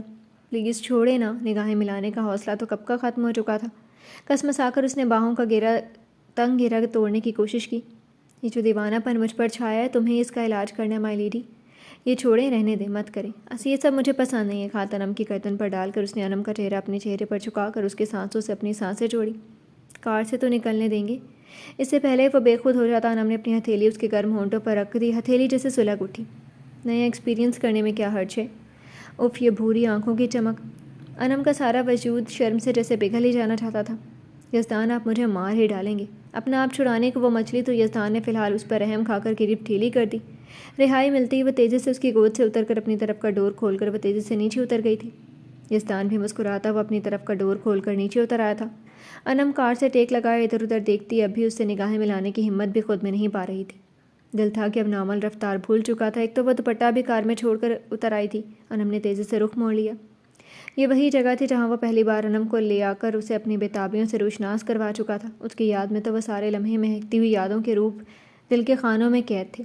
اب ٹیکستان ایک بار پھر اسے یہیں لے آیا تھا تو انم کو سب یاد آیا تھا۔ حیا کے رنگ اتنے گہرے تھے کہ وہ لچکیلی شاخ سے جھکتی اس وقت اپنی ساری تیز تراری بھولی ہوئی تھی۔ تم شرما رہی ہو یا ناراض ہو؟ یہ دیکھنے کے لیے اپنا چہرہ تو ادھر کرو میری جان۔ اتنی دیر میں یزدان اس کے قریب آ چکا تھا۔ کار سے ٹیک لگا کر رخ موڑ کر کھڑی انم کو دیکھتے ہوئے اس نے ہاتھ بڑھا کر اس کا شانہ تھام کر اپنے مقابل میں کھڑا کر دیا۔ انم کے پلکیں لرز لرز سی گئیں۔ نیم تاریکی میں گلابی رنگ میں دہکتا چہرہ یزدان کی نگاہوں کو جیسے اپنی ہی ذات کے حصار میں قید کر رہا تھا۔ تمہارے آگے تو سارے منظر ہی پھیکے ہو جاتے ہیں میرے دل۔ وہ بے خود سا ہوتا آہستہ سے جھکا تھا اور انم کے لبوں پر اس نے اپنے ہونٹ رکھ کر انہیں مس کیا تھا۔ ایک تیز لہر یہاں سے وہاں تک دوڑتی چلی گئی تھی۔ میرے دل کا سکون بس تم ہو۔ تمہارا نشہ تو میرے سر چڑھ چکا ہے۔ میرا جنونی عشق تباہی کر دے گا مجھے۔ اس کے ہونٹوں پر ہونٹ رکھے الفاظ بھی جیسے دہک کر انگارہ ہو اٹھے تھے۔ یزدان نے اس کے لبوں کو چھوتے ہوئے پھر سے پیاس کو پیاس سے راب کرنا شروع کر دیا۔ جذبات کی شدت سے پل پل وہ انم کی سانسوں میں اتر جانا چاہتا تھا۔ باہوں کا کساؤ تنگ سے تنگ تر ہوا تو وہ چھوٹنے کے لیے تڑپی۔ آ جاؤ میری جان، تم میں کھو کر میں کچھ دیر کے لیے سب بھول جاؤں۔ اپنی آج کی رات سنوار لیتے ہیں۔ یزدان کی آنکھوں میں مدہوشی اور آواز کے بوجھل پن سے انم کا دل بری طرح سے دھڑکا جا رہا تھا۔ کیا پوچھنا تھا، کیا جاننا تھا، کچھ تو یاد ہی نہیں رہا تھا۔ بس احساس تھا کہ وہ اس کا ساحر تھا اور وہ اس کے سحر میں گرفتار۔ اب جو جادو سر چڑھ چکا تو دنیا بھی بھول جانی تھی۔ یزدان نے اسے بازوؤں میں اٹھایا اور اسے گلاس ہاؤس کی طرف بڑھا تھا جو لائٹ سے جگمگا رہا تھا۔ انم اس کے کوٹ کے کالر کو مٹھی میں جکڑے بس اس کے سینے میں چھپی جا رہی تھی۔ اندر آ کر اس نے نرمی سے انم کے قدم فرش پر رکھ کر کھڑا کیا تھا۔ وہ اب بھی اس سے نظریں نہیں ملا رہی تھی۔ ہمارے درمیان اب ایسا کوئی پردہ نہیں رہ گیا جو تم مجھ سے اتنا شرما رہی ہو۔ انم سر جھکا کر اپنی کلائیوں میں پڑی چوڑیاں توڑنے مروڑنے لگی تو یزدان نے ایک انگلی اس کی ٹھوڑی کے نیچے رکھ کر چہرہ اونچا کر دیا۔ آپ کو کوئی اور جگہ نہیں ملی کیا؟ کالی آنکھوں میں شرم و حیا کے رنگ کے ساتھ خفگی کے رنگ ایسے جدا تھے کہ لمحے بھر کے لیے یزدان خود کو بھی بھول چکا تھا۔ یہ میرے لیے بہت یادگار جگہ ہے۔ یہاں میں نے تم کو اپنا بنا کر تم پر یہ ثابت کر دیا تھا یزدان کس قدر جنونی ہے تمہارے لیے۔ انم کے دونوں ہاتھ تھام کر اپنی کمر کے ارد گرد باندھ کر اس نے کس کر انم کو اپنے سینے میں چھپا لیا۔ کیا مجھے نہیں معلوم کہ آپ کتنے میرے دیوانے ہیں؟ فولادے سینے میں سمٹتے ہوئے دل بے قرار کو ایسا قرار چھونے لگا جس کا بیان ہی ناممکن تھا۔ وہ کیا ہے کیا نہیں یہ تو دھڑکنوں کی زبان ہی بیان کر سکتی تھی۔ نہیں، اب بھی تم انجان ہو۔ تمہیں کیا معلوم میں نفرت ہوں یا محبت، دونوں میں کسی بھی حد تک جانے کا عادی ہوں۔ پل پل بھاری ہوتی آواز اور اس کی سانسوں کی گرمی وہ صاف اپنی گردن سے لے کر کاندھوں تک پر محسوس کر رہی تھی۔ بار بار جذبوں کی لگام بے قابو ہوئے جا رہی تھی۔ یزدان پلیز چھوڑیں، ہڈیاں توڑ دیں گے میری۔ کستی گرفت سے گھبرا کر وہ ہلکے سے چینک پڑی تو یزدان مدہوش سا تھا۔ جان نکال دے میری۔ باہوں سے آزادی حاصل ہوئی تو فوراً یہ شکوہ لبوں پر شرمگین مسکراہٹ کے ساتھ ادا ہوا تھا۔ یزدان اس کے بکھرے بالوں کو سمیٹ کر مسکرایا۔ تمہاری جان تو اپنی جان کے ساتھ باندھ لی، بٹ ابھی تم فی الحال ایک کام کرو۔ ہولے ہولے مسکراتے ہوئے اس نے انم کے سرخ ہوتے نرم گال نوچے اور اسے چھوڑ کر وہ بیڈ کی طرف گیا تھا۔ بیڈ پر رکھا ہوا پیکٹ اس نے اٹھایا اور پھر سے انم کی طرف چلایا جہاں وہ اب بھی گلابی رنگ میں رنگی ہوئی سر جھکائے کھڑی تھی۔ مائی سویٹ ہارٹ، ابھی شرمانا چھوڑیں، یہ پکڑیں۔ پیکٹ انم کی جھکی نگاہوں کے سامنے کرتے ہوئے اس کی آواز میں اب بھی خماری گھلی ہوئی تھی۔ یہ گفٹ ہے میرے لیے۔ سر اٹھا اور پیکٹ تھامتے ہوئے انم نے خوشی سے چمکتی آنکھوں سے یزدان کی طرف دیکھا۔ گفٹ ہی سمجھو، جاؤ چینج کر کے آؤ۔ ہلکے سے مسکرا کر اس نے انگلی سے واش روم کی طرف اشارہ کیا۔ کپڑے ہیں؟ شوق سے وہ پیکٹ کھول نہیں چاہتی تھی کہ یزدان نے اس کے ہاتھ پر اپنا ہاتھ رکھ دیا۔ واش روم میں جا کر چینج کر کے آؤ بس، وہ جو نرمی سے بولا۔ انم مشکوک سی ہوئی فوراً دماغ رومانٹک ہیرو کی طرف گیا جو ہیروئن کو ڈریس گفٹ کرتے ہیں۔ یزدان یہ کوئی ایسے ویسے کپڑے تو نہیں ہیں نا؟ اس کی پریشان ہوئی شکل دیکھتے ہوئے وہ بے ساختہ مرنے والی ہنسی دبا گیا۔ ایسے ویسے نہیں ہے، ایسٹرن ڈریس ہی ہے، جاؤ جا کر چینج کر کے آؤ۔ اس کا بازو تھام کر واش روم کی طرف موڑ کر اپنی بات کہی تو انم سر ہلا کر واش روم کی طرف چلی آئی۔ واش روم میں آتے ہی انم نے تیزی سے وہ ڈریس نکالا تھا۔ اللہ کا شکر تھا فراک سوٹ ہی تھا مگر بہت ہی خوبصورت۔ ریشمی کپڑے کی ملائمت ہاتھوں سے لے کر دل تک کو سرسرا رہی تھی، پر کلر دیکھ کر وہ چونکی۔ اس دن کے بعد تو اس نے سرخ رنگ کو ہاتھ نہیں لگایا تھا اور آج اس نے خود اسے سرخ رنگ میں رنگتا دیکھنا چاہا تھا۔ یہ ناول آپ کتاب نگری یوٹیوب چینل پر پڑھ اور سن رہے ہیں۔ سوٹ پہن کر آئینے میں خود کو دیکھا۔ بے شک وہ اسے پہن کر بہت ہی خوبصورت لگ رہی تھی مگر یہ ڈریس اچھا خاصا کھلا ہوا تھا۔ سلیو لیس میں اس کے بازو چھلک رہے تھے، کھلے کاندھے، اور انم نے ذرا سا گھوم کر اپنی پشت دیکھی۔ ہیرو صاحب نے نائٹی بھلے نہیں دی مگر اسی سے ملتا جلتا ڈریس دے دیا۔ چلو ساتھ دوپٹہ تو ہے، یہ خیر ہے۔ اس نے اپنے کھلے بالوں کو پشت پر پھینک کر آئینے میں خود کو دیکھا۔ جیولری اتار کر اس نے دوپٹہ اچھی طرح سے لپیٹا۔ وہ باہر نکلی تو یزدان صوفے پر بیٹھا ہوا نظر آیا تھا۔ ساری لائٹس اب آف ہو چکی تھیں اور کینڈلز کا مدھم مدھم سے جلتا نور سارے ماحول کو خوابناک بنا چکا تھا۔ انم کے قدم خود بخود لڑکھڑائے جب یزدان کو اپنی طرف آتا دیکھا تھا۔ اس کے شرٹ لیس سینے کو دیکھتے ہوئے انم کی پلکیں جھکتی ہی چلی گئی۔ وہ شاید ساری زندگی یزدان کے سرکش جذبات چھلکاتی آنکھوں کا سامنا نہیں کر سکتی تھی۔ یزدان قدم قدم چلتا انم کے سامنے آ کر کھڑا ہو گیا۔ اچھی لگ رہی ہو، مگر ایک کمی ہے۔ وہ مسکراتے ہوئے اور قریب ہوا اور اس نے انم کے پاس آ کر ایک انگلی سے اپنی داڑھی کو کھجایا تھا۔ کیا کمی ہے؟ انم کی پلکیں فوری اٹھ کر بھوری آنکھوں میں دیکھنے لگیں۔ سب کچھ تو ٹھیک ہے یزدان۔ انم نے مٹھی میں کسے دوپٹے کو چھوڑا اور اپنے آپ کو گھما گھما کر دیکھا۔ کوئی کمی نہیں، بس یہ کرنا ہے۔ یزدان نے بڑھ کر اس کا دوپٹہ کھینچ کر ایک طرف اچھال دیا۔ یہ دوپٹہ تمہیں فی الحال بھول جانا ہے۔ انم نے بری طرح سے گھبرا کر یزدان کی طرف دیکھا۔ ان آنکھوں میں تو جذبوں کا ایک طوفان مچل رہا تھا۔ جب جب تم میری باہوں میں ہوتی ہو نا تو مجھے سمجھ میں نہیں آتا تمہیں کس انداز میں جتا دوں کہ تم کیا ہو میرے لیے۔ انم کے کھلے بازوؤں پر اس کی ایک انگلی سرسراتی ہوئی پھر رہی تھی۔ انم آنکھیں میچے اپنی بڑھتی دھڑکنوں کا شور سن رہی تھی۔ یزدان، جانے یزدان۔ یزدان نے اسے اپنے بازوؤں میں بھینچ کر اپنی بے قرار دھڑکنوں کو آرام دیا تھا، پر بجائے آرام کی بے قراری کو اور بھی چاہ کی ہوا لگی تھی۔ اب شدتوں کا یہ حال تھا کہ وہ باتوں سے بہلنے والے ہی نہیں تھے۔ اب تو بس محبوب کے ساتھ چاہتوں کے سمندر میں غرق ہو کر سکون ملنا تھا۔ پسوں خیز لمحوں کا سرور سر چڑھ کر بول رہا تھا۔ سانسوں کا ایک طوفان تھا جو پل پل انم کے وجود کو اپنے گھیرے میں لے رہا تھا۔ اختیار کی ڈور اب ہاتھوں سے پھسل رہی تھی۔ اب میں تم کو بتاتا ہوں کہ میں کتنا رومانٹک ہوں۔ اس نے جیسے ہی انم کو بازوؤں میں اٹھا کر بیڈ کی طرف قدم بڑھایا، انم نے شرما کر اس کی گردن میں اپنا چہرہ چھپا لیا۔ بیڈ پر انم کو لٹاتے ہی وہ اس پر جھکا تھا۔ پل پل انم کے وجود پر چھاتے ہوئے یزدان کی چاہتوں میں بھیگتی انم اس کی شدتوں کو سہتی بس یزدان کی محبتوں میں غرق ہو رہی تھی۔ اس کے ہر عمل میں بس انم کی چاہت تھی۔ ہر درد کو بس اس کی باہوں میں آرام ملتا تھا۔ چڑھی سانسوں کا شور عشق کا ترجمہ کرتی بھیگ سی رہی تھی۔ یزدان ڈوبنے اور ابھرنے کے عمل سے گزرا تو وہ ہولے سے اسے پکار بیٹھی۔ اس کے کھلے سینے پر اپنی انگلی پھیرتے ہوئے انم نے آہستہ سے پکارا تھا۔ سانسیں اب بھی تھکی ہوئی تھیں اور آنکھوں میں گلابیاں۔ بس ہنکارا بھر کر وہ سکون سے آنکھوں کو بند کیے اس کے بالوں سے کھیل رہا تھا۔ اب بتائیں مجھے کیوں آپ نے مجھے اتنا ستایا؟ انم کا پوچھنا تھا کہ وہ بند آنکھوں سے بھی مسکرا دیا۔ میں نے تو کچھ نہیں کیا، مسکراتی آواز میں بولتے ہوئے وہ ابھی مدہوش سا تھا۔ انم نے منہ بنا کر اس کا چہرہ دیکھا۔ اس کے سینے سے ذرا اوپر کی جانب کھسک کر وہ یزدان کے چہرے کے قریب ہوئی۔ ایسے ہی کچھ نہیں کیا، میں نے بولا تھا دعا کو کہ آپ مجھے مل جائیں نا تو میں نے آپ کی ناک کھا لینی ہے۔ شرارت سے بولتے ہوئے بڑھ کر اس کی ناک چومتے ہوئے وہ مسرور سی ہو کر کھلکھلائی تھی۔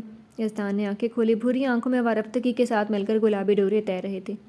تو مجھے پورے کا پورا کھا لو، ویسے بھی اپنا خون بھی تم پر معاف کرتا ہوں۔ آنکھیں تک مسکرائیں اور انم اس مسکراہٹ پر سو چاند سے پیدا ہو اٹھی تھی۔ اپنا چہرہ بڑھا کر اس نے اس دلکش مسکراہٹ پر اپنے لب رکھے تھے۔ یزدان کے لب اور بھی مسکرائے تو دائرہ وسیع ہونے لگا۔ انم نے ہولے سے اپنا چہرہ اٹھایا۔ میں نے آپ کو مار کر نہیں، آپ کے ساتھ ساری زندگی رہ کر آپ کو تنگ کرنا ہے۔ اس کی داڑھی میں اپنی انگلیاں پھیرتے ہوئے آواز سے اس بات کا اظہار کر رہی تھی۔ یزدان نے اس کی کمر میں دونوں ہاتھ ڈال کر خود میں بھینچ لیا۔ یزدان آپ کے تنگ کرنے پر قربان ہے۔ دھڑکنیں سے دھڑکنیں مل کر ایک ہو گئی تھیں، ایک دوسرے کے وجود ایک ہو کر خود کو ڈھونڈ چکے تھے۔ اچھا آپ یہ باتیں نہ کریں، بس مجھے بتائیں یہ سب آپ کی پلاننگ تھی نا؟ آپ شروع سے سب جانتے تھے نا، اریبہ اور واسق کے نکاح سے لے کر ان کی پلاننگ تک؟ وہ بولی اور یزدان نے بس گہری سانس لی اور وہ انم کو لے کر بیڈ کے ہیڈ بورڈ سے ٹیک لگا کر بیٹھ گیا، ساتھ ہی انم کو خود سے لگا لیا۔ تم کیا جاننا چاہتی ہو انو؟ انم کے مہندی لگے ہاتھ کو تھامتے ہوئے وہ اب سنجیدہ تھا۔ وہ سب کچھ جو مجھ سے اب تک چھپائے رکھا تھا۔ یزدان کی آنکھوں میں دیکھتے ہوئے وہ اب بھی سنجیدہ تھی۔ میں نے کچھ چھپایا تو؟ یزدان مجھے کوئی شکوہ نہیں ہے آپ سے، آپ جو کچھ بھی کرتے ہیں بس ہمارے لیے، ہماری خوشی کے لیے تو کرتے ہیں۔ اس کے لبوں پر انگلی رکھ کر وہ سراپا اس کی محبت کا مجسمہ تھی۔ یزدان نے جھک کر اس کی پیشانی چوم لی۔ یہ عشق کی بارش تو ہمیشہ اسے مکمل کر کے جل تھل کر دیتی تھی۔ واسق کے بارے میں آپ سب کب سے جانتے تھے؟ یزدان اس کے کھلے سینے پر سر رکھے وہ سنجیدگی سے پوچھ رہی تھی۔ میں تمہیں سب نہیں بتا سکتا انو، مگر تمہاری کچھ الجھن ضرور دور کر دوں گا۔ یزدان کے بولنے پر انم نے سر اٹھا کر اس کی طرف دیکھا۔ وہیں اس کی مخصوص سنجیدگی اس وقت اب اس کے چہرے پر چھائی ہوئی تھی۔ انم خاموشی سے اسے بولتے ہوئے سن رہی تھی۔ انو، واسق کے بارے میں تبھی فیصلہ ہو گیا تھا جب اس نے اپنی کار کا رخ دوسری طرف موڑا تھا۔ اسی وقت میں خود اس تک پہنچ جاتا، مگر بیچ میں مرتضیٰ کی کال آ گئی تھی اور اجلال کے پہنچ جانے پر میں نے شاکر کو دعا کی لوکیشن سینڈ کر دی۔ میں جانتا تھا میرا کام شاکر پورا کر دے گا، وہ بحفاظت دعا کو گھر تک پہنچا دے گا۔ انم سے بولتے ہوئے وہ اس کے بالوں کو بھی نرمی سے ہولے ہولے چھو رہا تھا۔ لیکن مجھے نہیں معلوم تھا کہ شانی ان دونوں کو دیکھ لیں گی، اور شانی جو واسق کی بات ماننے نہ ماننے کے پس و پیش میں تھی، انہوں نے فوری رخصتی کا فیصلہ کر لیا۔ یعنی وہ شانی اور شاکر کی بھی ساری بات جانتا تھا۔ انم سیدھی ہو کر بیٹھی، اور جب میں نے کہا کہ آپ میری مان کر کم سے کم یہ رخصتی رکوا نہیں سکتے تو پھر کس لیے ان نہیں رکوائی؟ وہ حیران بھی ہوئی اور شکوہ بھی کر کے۔ یزدان نے گہری سانس لی۔ انو، میں جانتا تھا شانی اس وقت میری بھی بات نہیں مانے گی، شاکر اور دعا کو ساتھ دے کر ان پر خوف طاری ہو چکا تھا۔ وہ پپا سے خوفزدہ تھیں۔ وہ جانتی تھی پپا کو ذرا سے بھی بھینک گئی تو وہ ایک پل نہیں لگائیں گے واسق سے رشتہ توڑنے میں، اور ایک بار واسق سے رشتہ ٹوٹا تو پھر جلد یا دیر شاکر ہی دعا کا نصیب بنے گا۔ اس لیے انہوں نے پپا سے جھوٹ بول کر رخصتی کا فیصلہ کر لیا۔ دھیرے دھیرے بولتے ہوئے اس نے ہاتھ بڑھا کر انم کا ہاتھ اپنے ہاتھ میں لے کر سہلانا شروع کر دیا۔ وہ شانی کو لے کر الجھی۔ خالہ ایسا کیوں کرنا چاہتی تھیں؟ اور واسق ایسا تو نہیں تھا یزدان؟ ہم بچپن سے اس کے ساتھ رہے ہیں، وہ کبھی اتنا شکی اور اتنا… فی الحال واسق کو تم رہنے دو، اوکے؟ یزدان نے ٹوک دیا تو وہ چپ ہو گئی۔ دیر سویر واسق کی پہیلیاں بھی کھل ہی جائیں گی، اس لیے چپ ہو کر اسے دھیان سے بولتے ہوئے دیکھ اور سن رہی تھی۔ دعا کے لیے پپا کی اولین ترجیح ہمیشہ شاکر ہی تھا۔ انہوں نے ایک بار شانی سے اس بات کا ذکر کیا تو انہوں نے رو رو کر اپنی حالت خراب کر لی تھی۔ پھر اسی وقت شانی نے واسق کو دعا کو پسند کر لیا تھا۔ انہوں نے مجھ سے کہا تو میں نے بھی ان کی بات مان لی۔ واسق بھی دعا سے محبت کرتا تھا تو مجھے کیا اعتراض ہو سکتا تھا؟ میرے لیے واسق اور شاکر میں کوئی فرق نہیں تھا، اس لیے ہم نے دعا کا نکاح کر دیا۔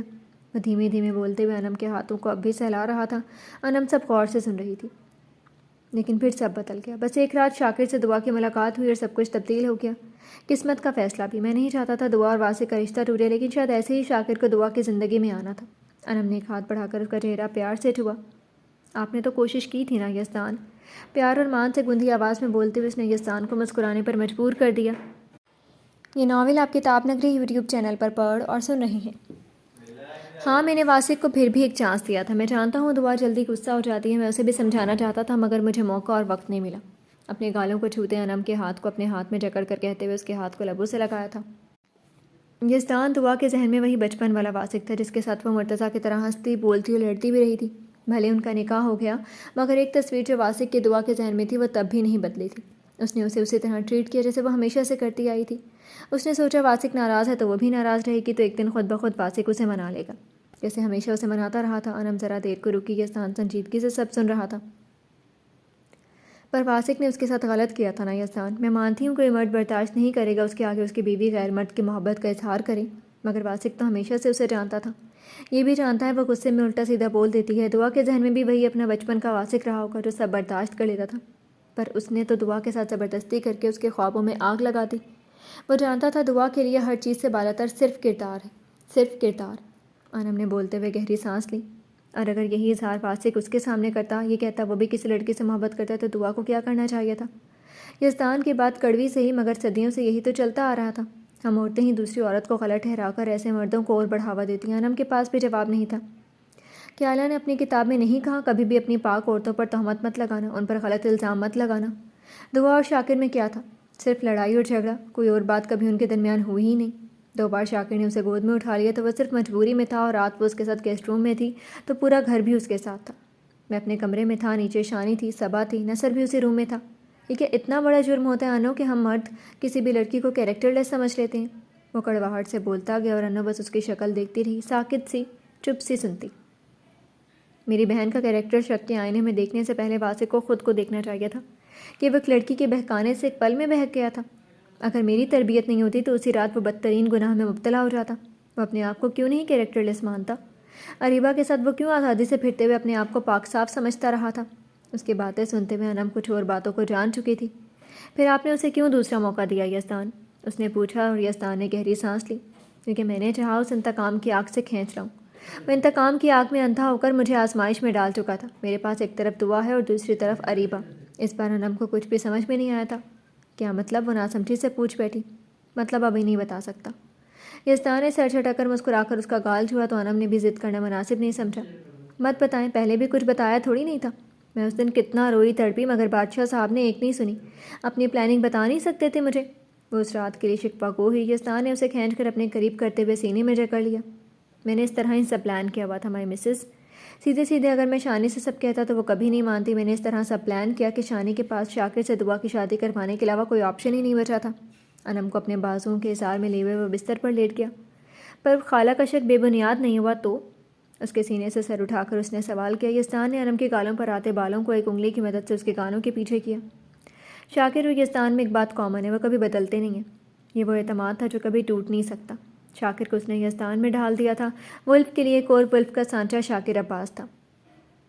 وہ تو ہے شاکر آپ کی طرح، مگر میں سوچتی ہوں یہ دونوں ایک دوسرے سے محبت کب کرنا شروع کریں گے؟ اب وہ نئی فکر میں مبتلا ہو چکی تھی کہ یزدان نے اس کی کمر میں ہاتھ ڈال کر ایک کروٹ بدلی۔ اب انم بستر پر تھی اور وہ اس پر جھکا ہوا تھا۔ محبت تو مجھے بدل سکتی ہے، تو اپنا شاکر کیا چیز ہے؟ بے تحاشا سرخی سمیٹے ہوئے لبوں کو اپنے ہونٹوں سے چھوتے ہوئے وہ پھر سے انم کی دھڑکن میں بس جانا چاہتا تھا۔ یہ تو ہے، پر وہ ذرا الٹی کھوپڑی ہے نا۔ انم کی لبوں کو چھوتے ہوئے یزدان خمار آلود ہنسی ہنسا تھا۔ بقول آپ کے ہم بھی سیدھے نہیں ہیں۔ اس کی پیشانی سے ناک تک پھر ہونٹوں تک انگلی پھیرتے ہوئے یزدان کی آنکھوں میں بس شوخیاں۔ انم نے اپنے دونوں ہاتھ اس کے گلے میں باندھ لیے۔ وہ تو ہے ہی، مگر آپ بچپن سے مجھے چاہتے آ رہے ہیں نا۔ ہائے رے ان کی طراہٹ! استغفر اللہ، تم مجھے نظر باز سمجھتی ہو کیا؟ جو انگلی اس کے چہرے پر پھر رہی تھی اسے گالوں پر مار کر اس نے مصنوعی خفگی دکھائی۔ بس اپنا عاشق سمجھتی اور بہت ہی ڈرامے باز۔ کیسے سب پلان کیا مگر کیسے انجان بن رہے تھے۔ دل کی ملکہ آرام سے ناراضگی جتاتے ہوئے ایک بھرپور ہاتھ سینے پر جڑ بھی چکی تھی۔ چاہے جتنا بھی ڈرامے باز ہو جاؤں، رہوں گا تمہارا ہی میری جان۔ صرف کہا نہیں تھا، چپ کر اس کے چہرے پر بے تحاشا محبت لٹائی تھی۔ یزدان مجھے اریبہ کے، وہ کچھ اور پوچھتی کہ اس نے تیزی سے انم کے لبوں پر اپنا انگوٹھا رکھ دیا۔ بس اب کچھ اور نہیں، کچھ راز آئندہ کے لیے بھی رکھ لیجیے میرے محبوب۔ سب کچھ آج ہی جاننے کے لیے رات ناکافی ہے یزدان۔ آج کی رات اب تمہارے پور پور میں اتر جانا چاہتا ہے۔ ہولے ہولے اس کے بھیگے بھیگے شبنمی لبوں پر انگوٹھا رگڑتے ہوئے اس نے انم کو خاموش کر دیا۔ پکا بعد میں سب بتائیں گے؟ ناز سے پوچھا۔ آپ ولف کی ہمراز جو ہیں، ولف کے سارے راز تو جانتی ہیں آپ۔ اس کے چہرے پر گرم سانسوں کی دہک اور پھر اور بھی زیادہ آنچ لیے ہوئے تھی، پل پل آزادی سے بھی پھرتے ہاتھوں نے انم کے حواس منتشر سے کر دیے۔ کہاں جانتی ہوں؟ اس کے ہاتھوں کو جکڑ کر وہ بولی، تو زیادہ جاننے کے لیے اور قریب ہونا پڑے گا۔ جذبات کی شدت سے اسے خود میں سمیٹ کر ان یزدان راحت کے سوا کچھ اور بھی محسوس نہیں کر رہا تھا۔ کمرے کی فضا میں حدت بڑھتی جا رہی تھی، یہ ارمانوں کی سلگتی حدت تھی جس کی نہ کوئی حد تھی نہ کوئی بندش۔ کلیوں اور پھول رات بھر محبتوں کے گیت سنتے رہے تھے۔ ستاروں کی مدھم ہوتی افشاں نئی صبح کے لیے اب رات کو الوداع کہنے کی تیاری میں مصروف تھی۔ اس نئی صبح میں بہت سے رازوں کے ساتھ نئی زندگیوں کا ایک نیا سفر بھی تھا۔ جی تو فرینڈز، کیسی لگی آپ کو ایپیسوڈ؟ میں امید کرتی ہوں کہ آپ کو پسند آئی ہوگی۔ کمنٹ سیکشن میں ضرور بتائیے گا۔ پھر حاضر ہوں گے ناول کی نیکسٹ ایپیسوڈ کے ساتھ۔ اب تک کے لیے اجازت دیجیے۔ شکریہ، اللہ حافظ۔